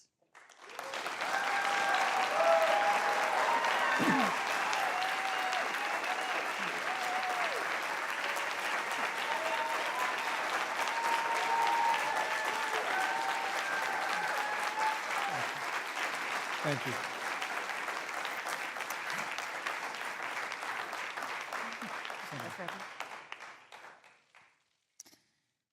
Senator Harris and Vice President Pence, thank you for being here. We're meeting as President Trump and the First Lady continue to undergo treatment in Washington after testing positive for COVID-19. We send our thoughts and prayers to them for their rapid and complete recovery and for the recovery of everyone afflicted by the coronavirus. The two campaigns and the Commission on Presidential Debates have agreed to the ground rules for tonight. I'm here to enforce them on behalf of the millions of Americans who are watching. One note, no one in either campaign or at the Commission or anywhere else has been told in advance what topics I'll raise or what questions I'll ask. This 90-minute debate will be divided into 9 segments of about 10 minutes each. I'll begin a segment by posing a question to each of you, sometimes the same question, sometimes a different question on the same topic. You will then have 2 minutes to answer without interruption by me or the other candidate. Then we'll take 6 minutes or so to discuss the issue. At that point, although there will always be more to say, we'll move on to the next topic. We want a debate that is lively, but Americans also deserve a discussion that is civil. These are tumultuous times, but we can and will have a respectful exchange about the big issues facing our nation. Let's begin with the ongoing pandemic that has cost our country so much. Senator Harris, the coronavirus is not under control. Over the past week, Johns Hopkins reports that 39 states have had more COVID cases over the past 7 days than in the week before. 9 states have set new records. Even if a vaccine is released soon, the next administration will face hard choices. What would a Biden administration do in January and February that a Trump administration wouldn't do? Would you impose new lockdowns for businesses and schools and hotspots? A federal mandate to wear masks? You have 2 minutes to respond without interruption. Thank you, Susan. Well, the American people have witnessed what is the greatest failure of any presidential administration in the history of our country. And here are the facts. 210,000 dead people in our country in just the last several months. Over 7 million people who have contracted this disease. 1 in 5 businesses closed. We're looking at frontline workers who have been treated like sacrificial workers. We are looking at over 30 million people who in the last several months had to file for unemployment. And here's the thing. On January 28th, the Vice President and the President were informed about the nature of this pandemic. They were informed that it's lethal in consequence, that it is airborne, that it will affect young people, and that it would be contracted because it is airborne. And they knew what was happening, and they didn't tell you. Can you imagine if you knew on January 28th, as opposed to March 13th, what they knew, what you might have done to prepare? They knew and they covered it up. The president said it was a hoax. They minimized the seriousness of it. The president said, you're on one side of his ledger if you wear a mask, you're on the other side of his ledger if you don't. And in spite of all of that, today they still don't have a plan.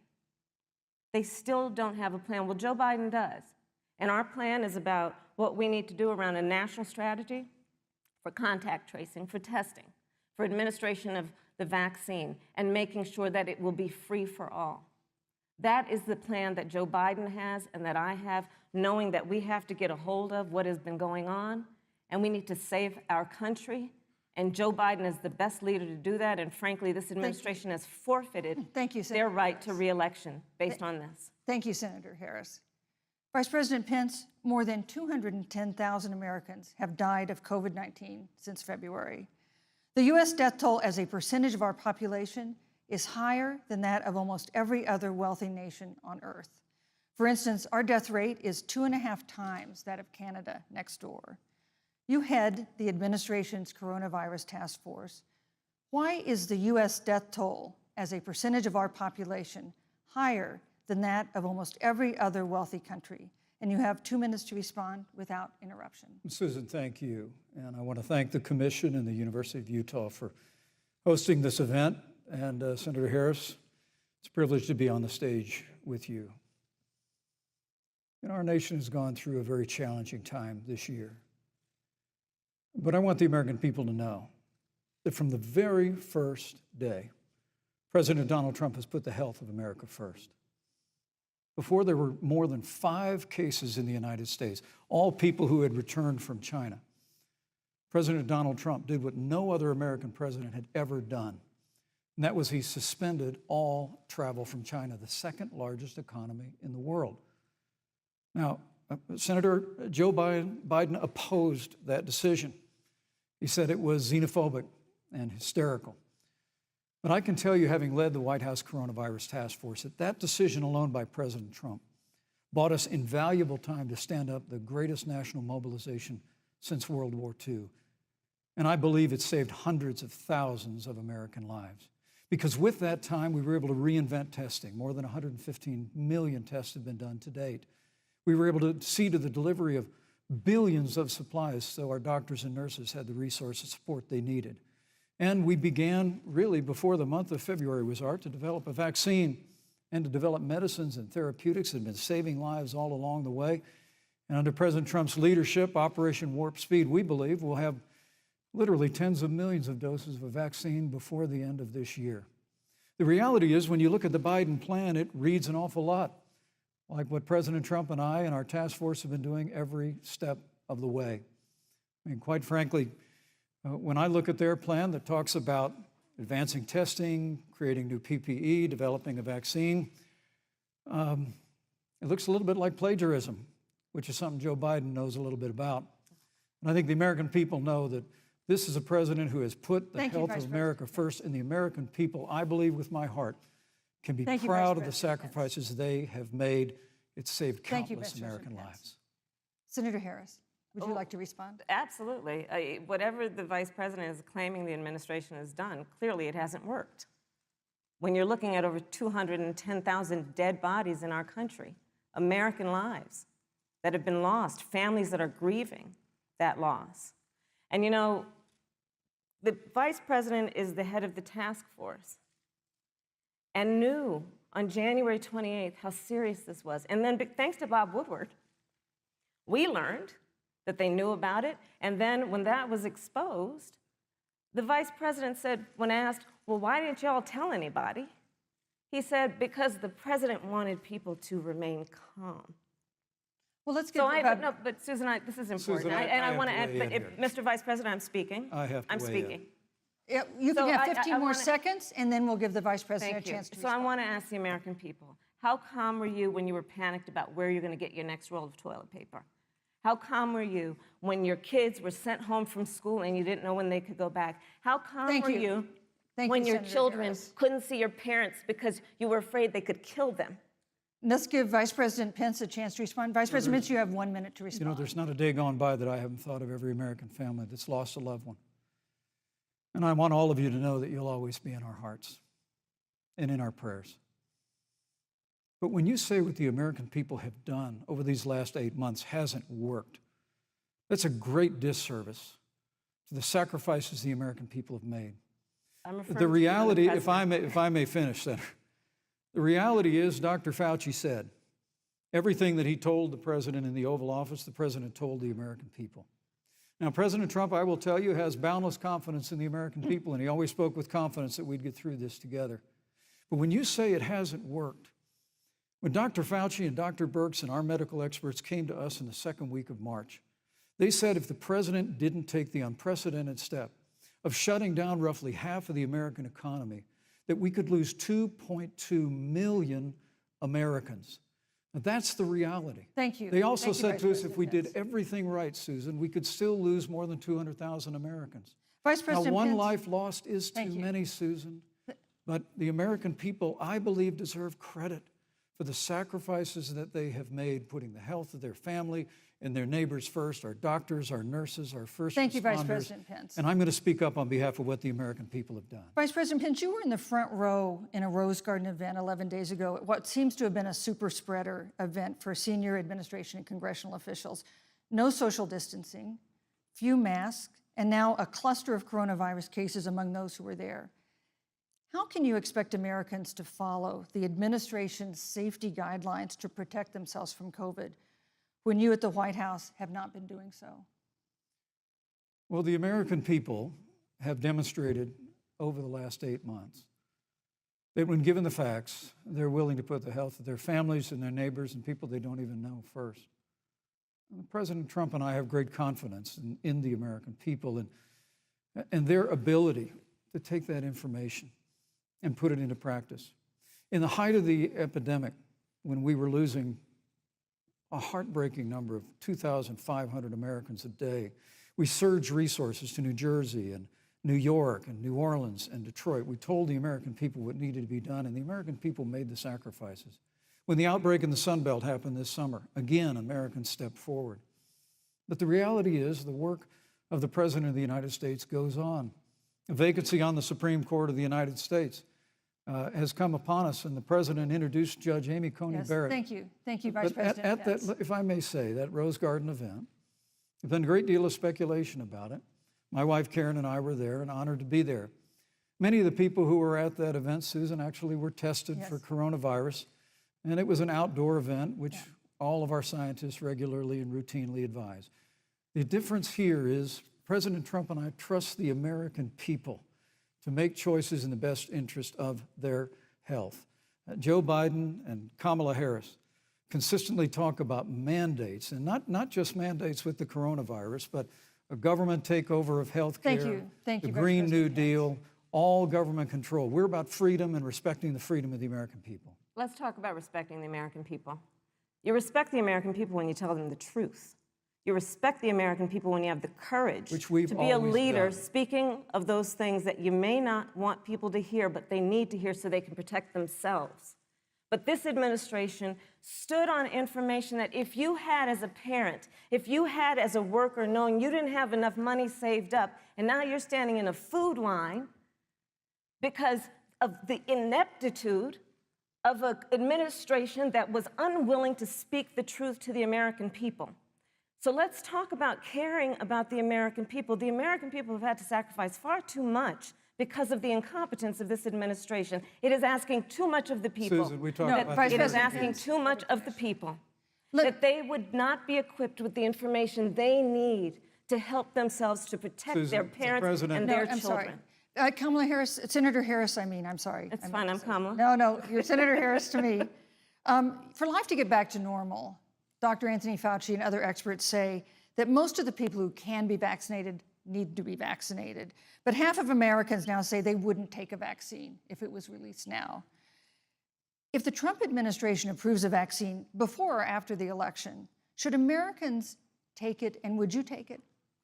If the public health professionals, if Dr. Fauci, if the doctors tell us that we should take it, I'll be the first in line to take it, absolutely. But if Donald Trump tells us that we should take it, I'm not taking it. Vice President Pence, there have been a lot of repercussions from this pandemic. In recent days, the president's diagnosis of COVID-19 has underscored the importance of the job that you hold and that you are seeking. That's our second topic tonight.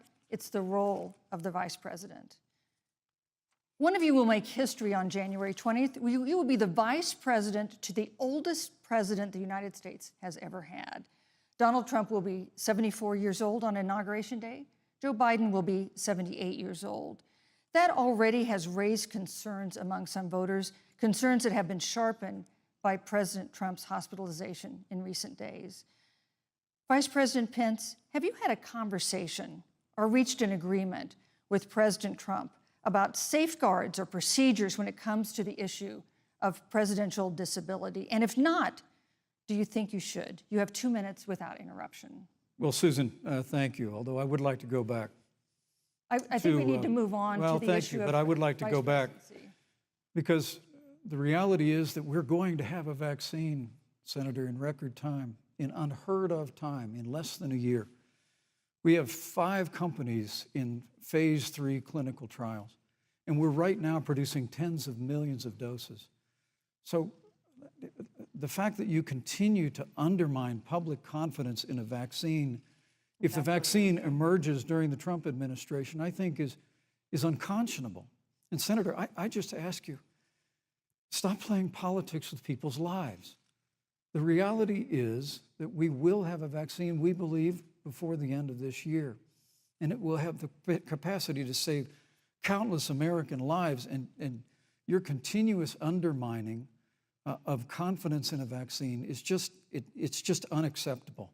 And let me also say, you know, the reality is when you talk about failure in this administration, we actually do know what failure looks like in a pandemic. It was 2009. The swine flu arrived in the United States. Thankfully, it ended up not being as lethal as the coronavirus. But before the end of the year, when Joe Biden was vice president of the United States, not 7.5 million people contracted the swine flu, 60 million Americans contracted the swine flu. If the swine flu had been as lethal as the coronavirus, in 2009, when Joe Biden was vice president, we would have lost 2 million American lives. His own chief of staff, Ron Klain, would say last year that it was pure luck that they did, quote, everything possible wrong. And we learned from that. They left the strategic national stockpile empty.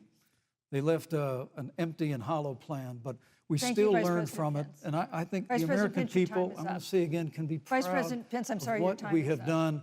And Senator, please stop undermining confidence in a vaccine. Senator Harris, let me ask you the same question that I asked Vice President Pence, which is, have you had a conversation or reached an agreement with Vice President Biden about safeguards or procedures when it comes to the issue of presidential disability? And if not, and if you win the election next month, do you think you should? You have 2 minutes uninterrupted. So let me tell you, first of all, the day I got the call from Joe Biden, it was actually a Zoom call, asking me to serve with him on this ticket was probably one of the most memorable days of my life. I thought about my mother, who came to the United States at the age of 19, gave birth to me at the age of 25 at Kaiser Hospital in Oakland, California. And the thought that I'd be sitting here right now, I know would make her proud, and she must be looking down on this. You know, Joe and I were raised in a very similar way.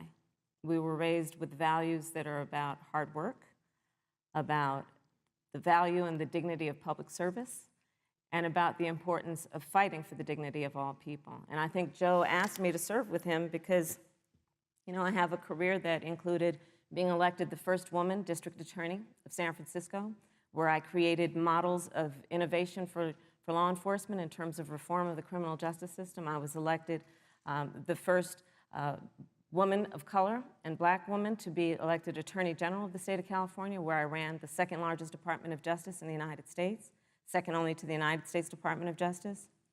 And there I took on everything from transnational criminal organizations to the big banks that were taking advantage of homeowners to for-profit colleges that were taking advantage of veterans. And then, of course, now I serve in the United States Senate as only the second black woman ever elected to the United States Senate. I serve on the Senate Intelligence Committee, where I've been in regular receipt of classified information about threats to our nation and hotspots around the world. I've traveled the world. I've met with our soldiers in war zones. And I think Joe has asked me to serve with him because he knows that we share a purpose which is about lifting up the American people. And after the 4 years that we have seen of Donald Trump unifying our country around our common values and principles. Thank you, Senator Harris. You know, neither President Trump nor Vice President Biden has released a sort of detailed health information that had become the modern norm until the 2016 election. And in recent days, President Trump's doctors have given misleading answers or refused to answer basic questions about his health. And my question to each of you in turn is this information voters deserve to know? Vice President Pence, would you like to go first? Well, Susan, thank you. And let me say, on behalf of the President and the First Lady, how moved we've all been by the outpouring of prayers and concern for the President. And I do believe it's emblematic of the prayers and the concern that have ushered forth for every American impacted by the coronavirus. But the care the President received at Walter Reed Hospital, the White House doctors, was exceptional. And the transparency that they practiced all along the way will continue. The American people have a right to know about the health and well-being of their president, and will continue to do that. But I'm just extremely grateful and was more than a little moved by the broad and bipartisan support. And Senator, I want to thank you and Joe Biden for your expressions of genuine concern. And I also want to congratulate you, as I did on that phone call, on the historic nature of your nomination. Thank you. I never expected to be on this stage 4 years ago, so I know the feeling. But the reality is we've got an election before the American people in the midst of this challenging year. And the stakes have never been higher, but I think the choice has never been clearer. I want to give Senator Harris a chance to respond to the same question I asked, which is, do voters have a right to know more detailed health information about presidential candidates and especially about presidents, especially when they're facing some kind of challenge? Absolutely, and that's why Joe Biden has been so incredibly transparent, and certainly by contrast, the president has not, both in terms of health records, but also let's look at taxes. We now know, because of great investigative journalism, that Donald Trump paid $750 in taxes. When I first heard about it, I literally said, "You mean $750,000? And it was like, no, $750. We now know Donald Trump owes and is in debt for $400 million. And just so everyone is clear, when we say in debt, it means you owe money to somebody. And it'd be really good to know who the President of the United States, the Commander-in-Chief, owes money to, because the American people have a right to know what is influencing the President's decisions. And is he making those decisions on the best interest of the American people, of you, or self-interest? So, Susan, I'm glad you asked about transparency, because it has to be across the board. Joe has been incredibly transparent over many, many years. The one thing we all know about Joe, he puts it all out there. He is honest, he is forthright. But Donald Trump, on the other hand, has been about covering up everything. Thank you, Senator Harris. I want to give you a chance to respond, Vice President. Well, look, I respect the fact that Joe Biden spent 47 years in public life. I respect your public service as well. Thank you. But the American people have a president who's a businessman, he's a job creator, who's paid tens of millions of dollars in taxes, payroll taxes, property taxes. He's created tens of thousands of American jobs. And the president said those public reports are not accurate. And the president's also released literally stacks of financial disclosures the American people can review just as the law allows. But the distinction here is that Joe Biden, 47 years in public service, compared to President Donald Trump, who brought all of that experience 4 years ago. Thank you, Vice and President. turned this economy around by cutting taxes, rolling back regulation, unleashing American energy, fighting for free and fair trade, and all of that's on the line if Joe Biden and Kamala Harris. You know, that's a good segue into our third topic, which is about the economy. This has been another aspect of life for Americans that's been so affected by this coronavirus. We have a jobs crisis brewing. On Friday, we learned that the unemployment rate had declined to 7.9% in September, but the job growth had stalled, and that was before the latest round of layoffs and furloughs in the airline industry at Disney and elsewhere. Hundreds of thousands of discouraged workers have stopped looking for work. Nearly 11 million jobs that existed at the beginning of the year haven't been replaced. Those hardest hit include Latinos, Blacks, and women. Senator Harris, the Biden-Harris campaign has proposed new programs to boost the economy, and you would pay for that new spending by raising $4 trillion in taxes on wealthy individuals and corporations. Some economists warn that could curb entrepreneurial ventures that fuel growth and create jobs. Would raising taxes put the recovery at risk? And you have 2 minutes to answer uninterrupted. Thank you. On the issue of the economy, I think there couldn't be a more fundamental difference between Donald Trump and Joe Biden. Joe Biden believes you measure the health and the strength of America's economy based on the health and the strength of the American worker and the American family. On the other hand, you have Donald Trump, who measures the strength of the economy based on how rich people are doing, which is why he passed a tax bill benefiting the top 1% and the biggest corporations of America, leading to a $2 trillion deficit that the American people are going to have to pay for. On day one, Joe Biden will repeal that tax bill. He'll get rid of it. And what he'll do with the money is invest it in the American people. And through a plan that is about investing in infrastructure, something that Donald Trump said he would do. I remember hearing about some infrastructure week. I don't think it ever happened. But Joe Biden will do that. He'll invest in infrastructure. It's about upgrading our roads and bridges, but also investing in clean energy and renewable energy. Joe is going to invest that money in what we need to do around innovation.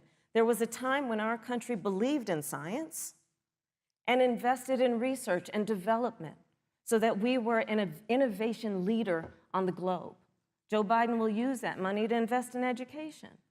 So, for example, for folks who want to go to a 2-year community college, it will be free. If you come from a family that makes less than $125,000, you'll go to a public university for free.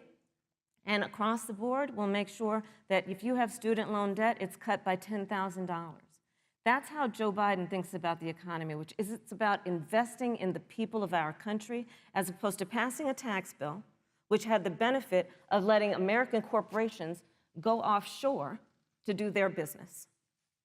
Thank you, You're Senator welcome. Harris. Vice President Pence, your administration has been predicting a rapid and robust recovery, but the latest economic report suggests that's not happening.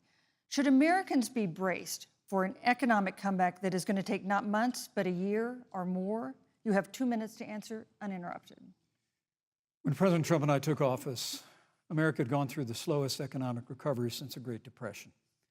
Because when Joe Biden was vice president, they tried to tax and spend and regulate and bail our way back to a growing economy.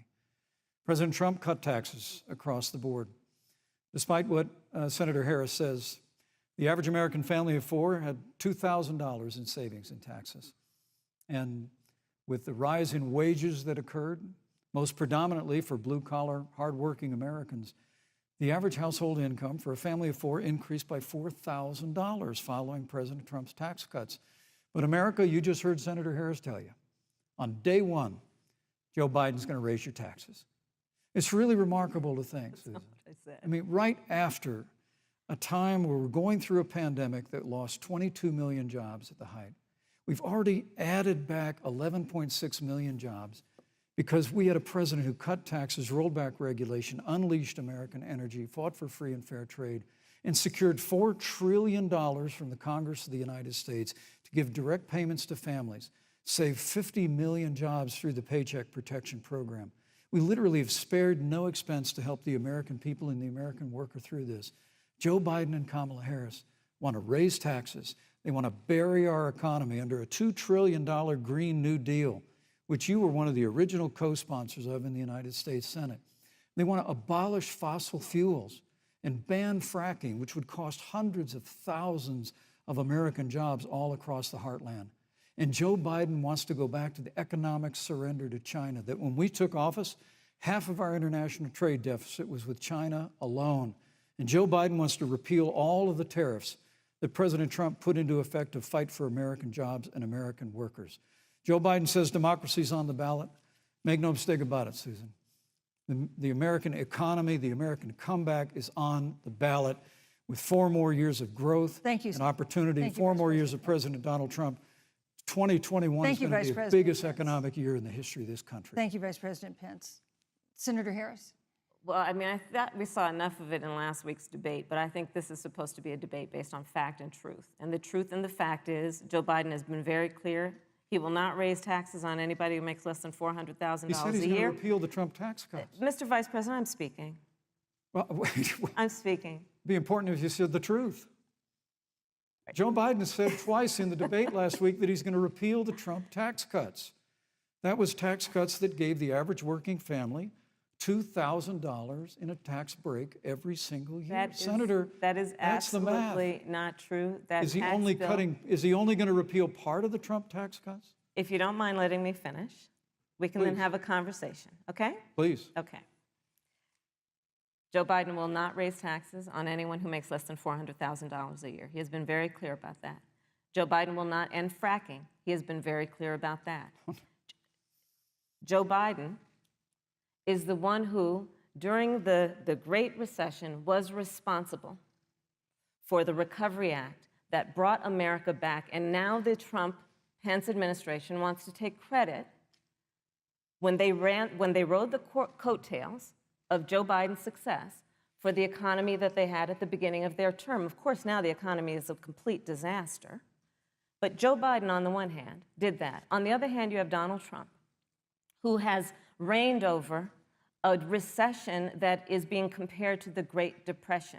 On the one hand, you have Joe Biden, who was responsible with President Barack Obama for the Affordable Care Act, which brought health care to over 20 million Americans and protected people with pre-existing conditions. And what it also did is it saved those families who otherwise were going bankrupt because of hospital bills they could not afford. On the other hand, you have Donald Trump, who's in court right now, trying to get rid of the Affordable Care Act, which means that you will lose protections if you have pre-existing conditions. And this is very important, Susan. Yes, and it's but we need to give Vice President. I'd just like to, he interrupted me, and I'd like to just finish, please. If you have a pre-existing condition, heart disease, diabetes, breast cancer, they're coming for you.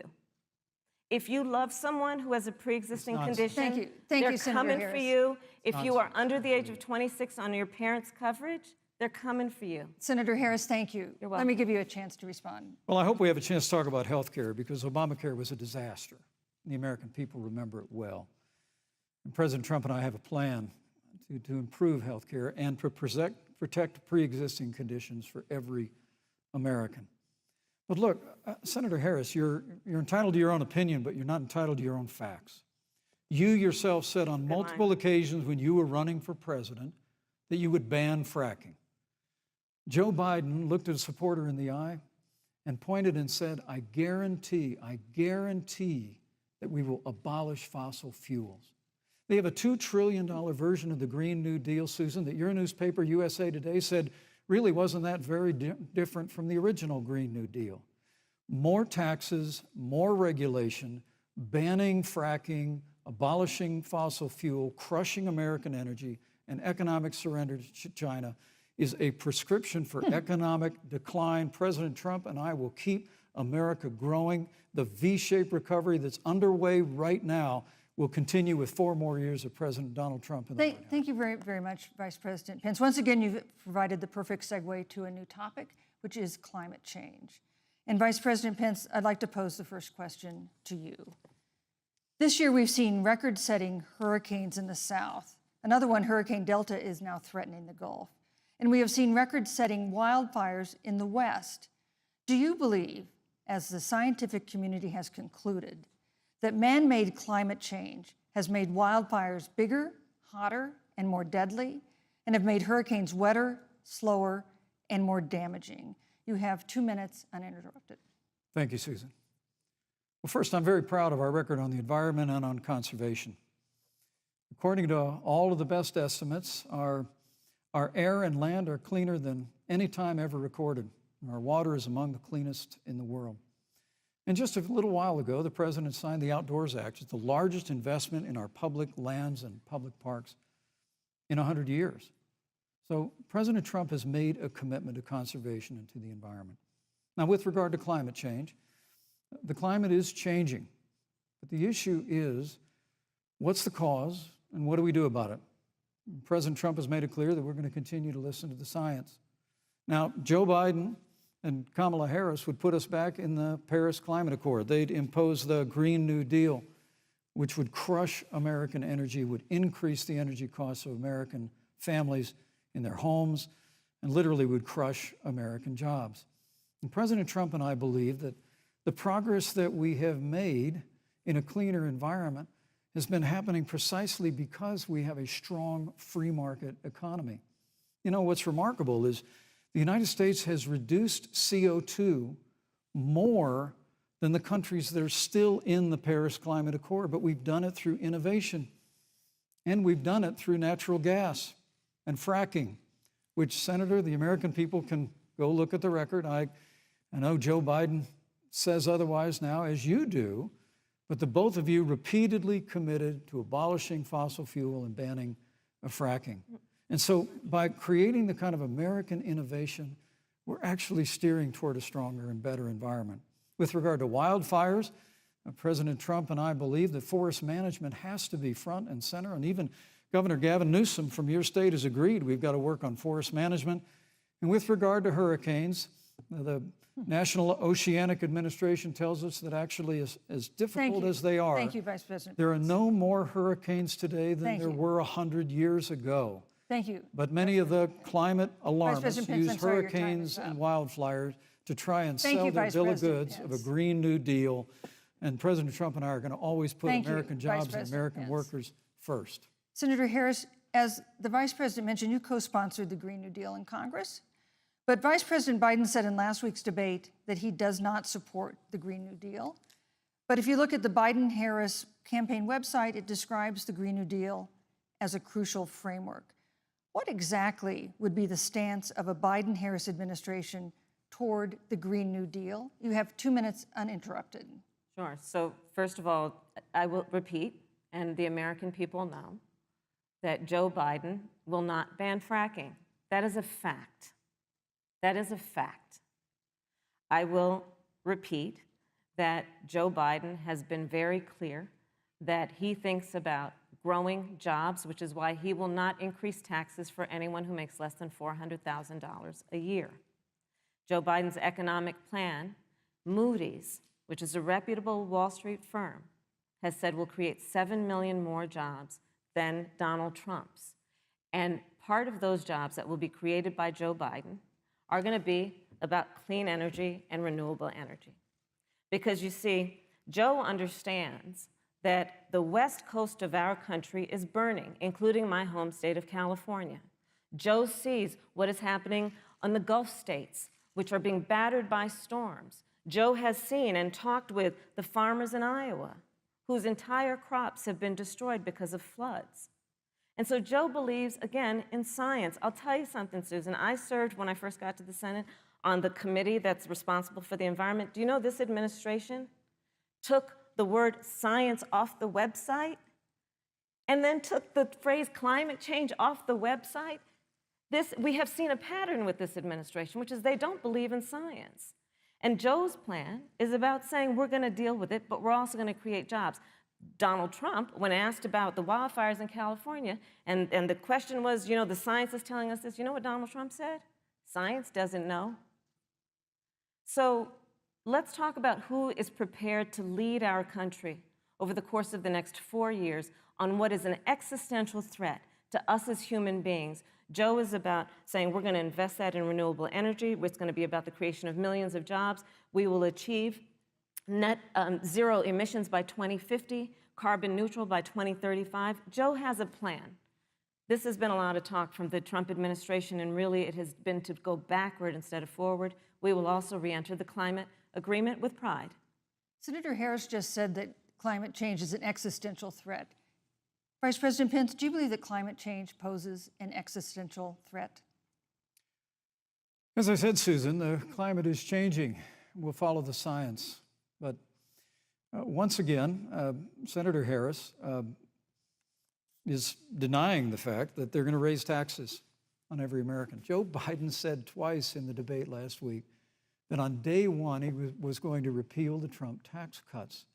Those tax cuts delivered $2,000 in tax relief to the average family of 4 across America.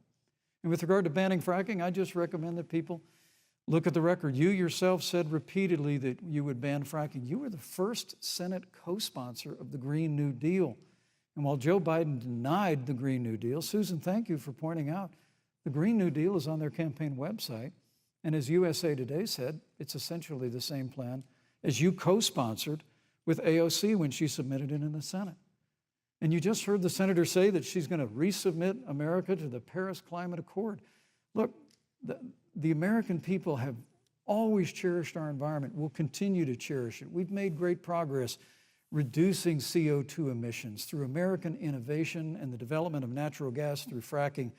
We don't need a massive $2 trillion Green New Deal that would impose all new mandates on American businesses and American families. Thank you. Joe Biden wants us to retrofit 4 million American business buildings. It makes no sense. It will cost jobs. President Trump is going to put America first. He's going to put jobs first, and we're going to take care of our environment and follow the science. Thank you, But, on the issue of jobs, Senator Harris. let's talk about that. The vice president earlier referred to, as part of what he thinks is an accomplishment, the president's trade war with China. You lost that trade war. You lost it. What ended up happening is because of a so-called trade war with China, America lost 300,000 manufacturing jobs. Farmers have experienced bankruptcy because of it. We are in a manufacturing recession because of it. And when we look at where this administration has been, there are estimates that by the end of the term of this administration, they will have lost more jobs than almost any other presidential administration. And the American people know what I'm talking about. You know, I think about 20-year-olds. You know, we have a 20-year-old, a 20-something-year-old, who are coming out of high school and college right now, and you're wondering, is there going to be a job there for me? We're looking at people who are trying to figure out how they're going to pay rent by the end of the month. Almost half of American renters are worried about whether they're going to be able to pay rent by the end of the month. This is where the economy is in America right now, and it is because of the catastrophe and the failure of leadership of this administration. Thank you, Senator Harris. Vice President Pence, let me give you just 15 seconds to respond, because then I want to move on to Well, I'd love to respond. Look, lost the trade war with China. Joe Biden never fought it. Joe Biden has been a cheerleader for communist China over the last several decades. And again, Senator Harris, you're entitled to your opinion. You're not entitled to your own facts. When Joe Biden was vice president, we lost 200,000 manufacturing jobs, and President Obama said they were never coming back. He said we needed a magic wand to bring them back. In our first 3 years after we cut taxes, rolled back regulation, unleashed American energy, this administration saw 500,000 manufacturing jobs created. And that's exactly the kind of growth we're going to continue to see as we bring our nation through this pandemic. But a Green New Deal, your massive new mandates, your Paris Climate Accord, it's going to kill jobs this time, just like it killed jobs. I just need to respond very briefly, 15 seconds, and then we'll move on. Thank you. Joe Biden is responsible for saving America's auto industry, and you voted against it. So let's set the record straight. Thank you. I'd like to talk about China. We have, as our next topic, we have no more complicated or consequential foreign relationship than the one with China. It is a huge market for American agricultural goods. It's a potential partner in dealing with climate change in North Korea. And in a video tonight, President Trump again blamed it for the coronavirus, saying China will pay. Vice President Pence, how would you describe our fundamental relationship with China? Competitors, adversaries, enemies? You have 2 minutes. Thank you, Susan. Well, before I leave that, let me speak to voting records if I can. You know, everybody knows that NAFTA cost literally thousands of American factories to close. We saw automotive jobs go south of the border. President Trump fought to renegotiate NAFTA. And the United States-Mexico-Canada agreement is now the law of the land. American people deserve to know Senator Kamala Harris was one of only 10 members of the Senate to vote against the USMCA. It was a huge win for American auto workers. It was a huge win for American farmers, especially dairy in the upper Midwest. But Senator, you said it didn't go far enough on climate change.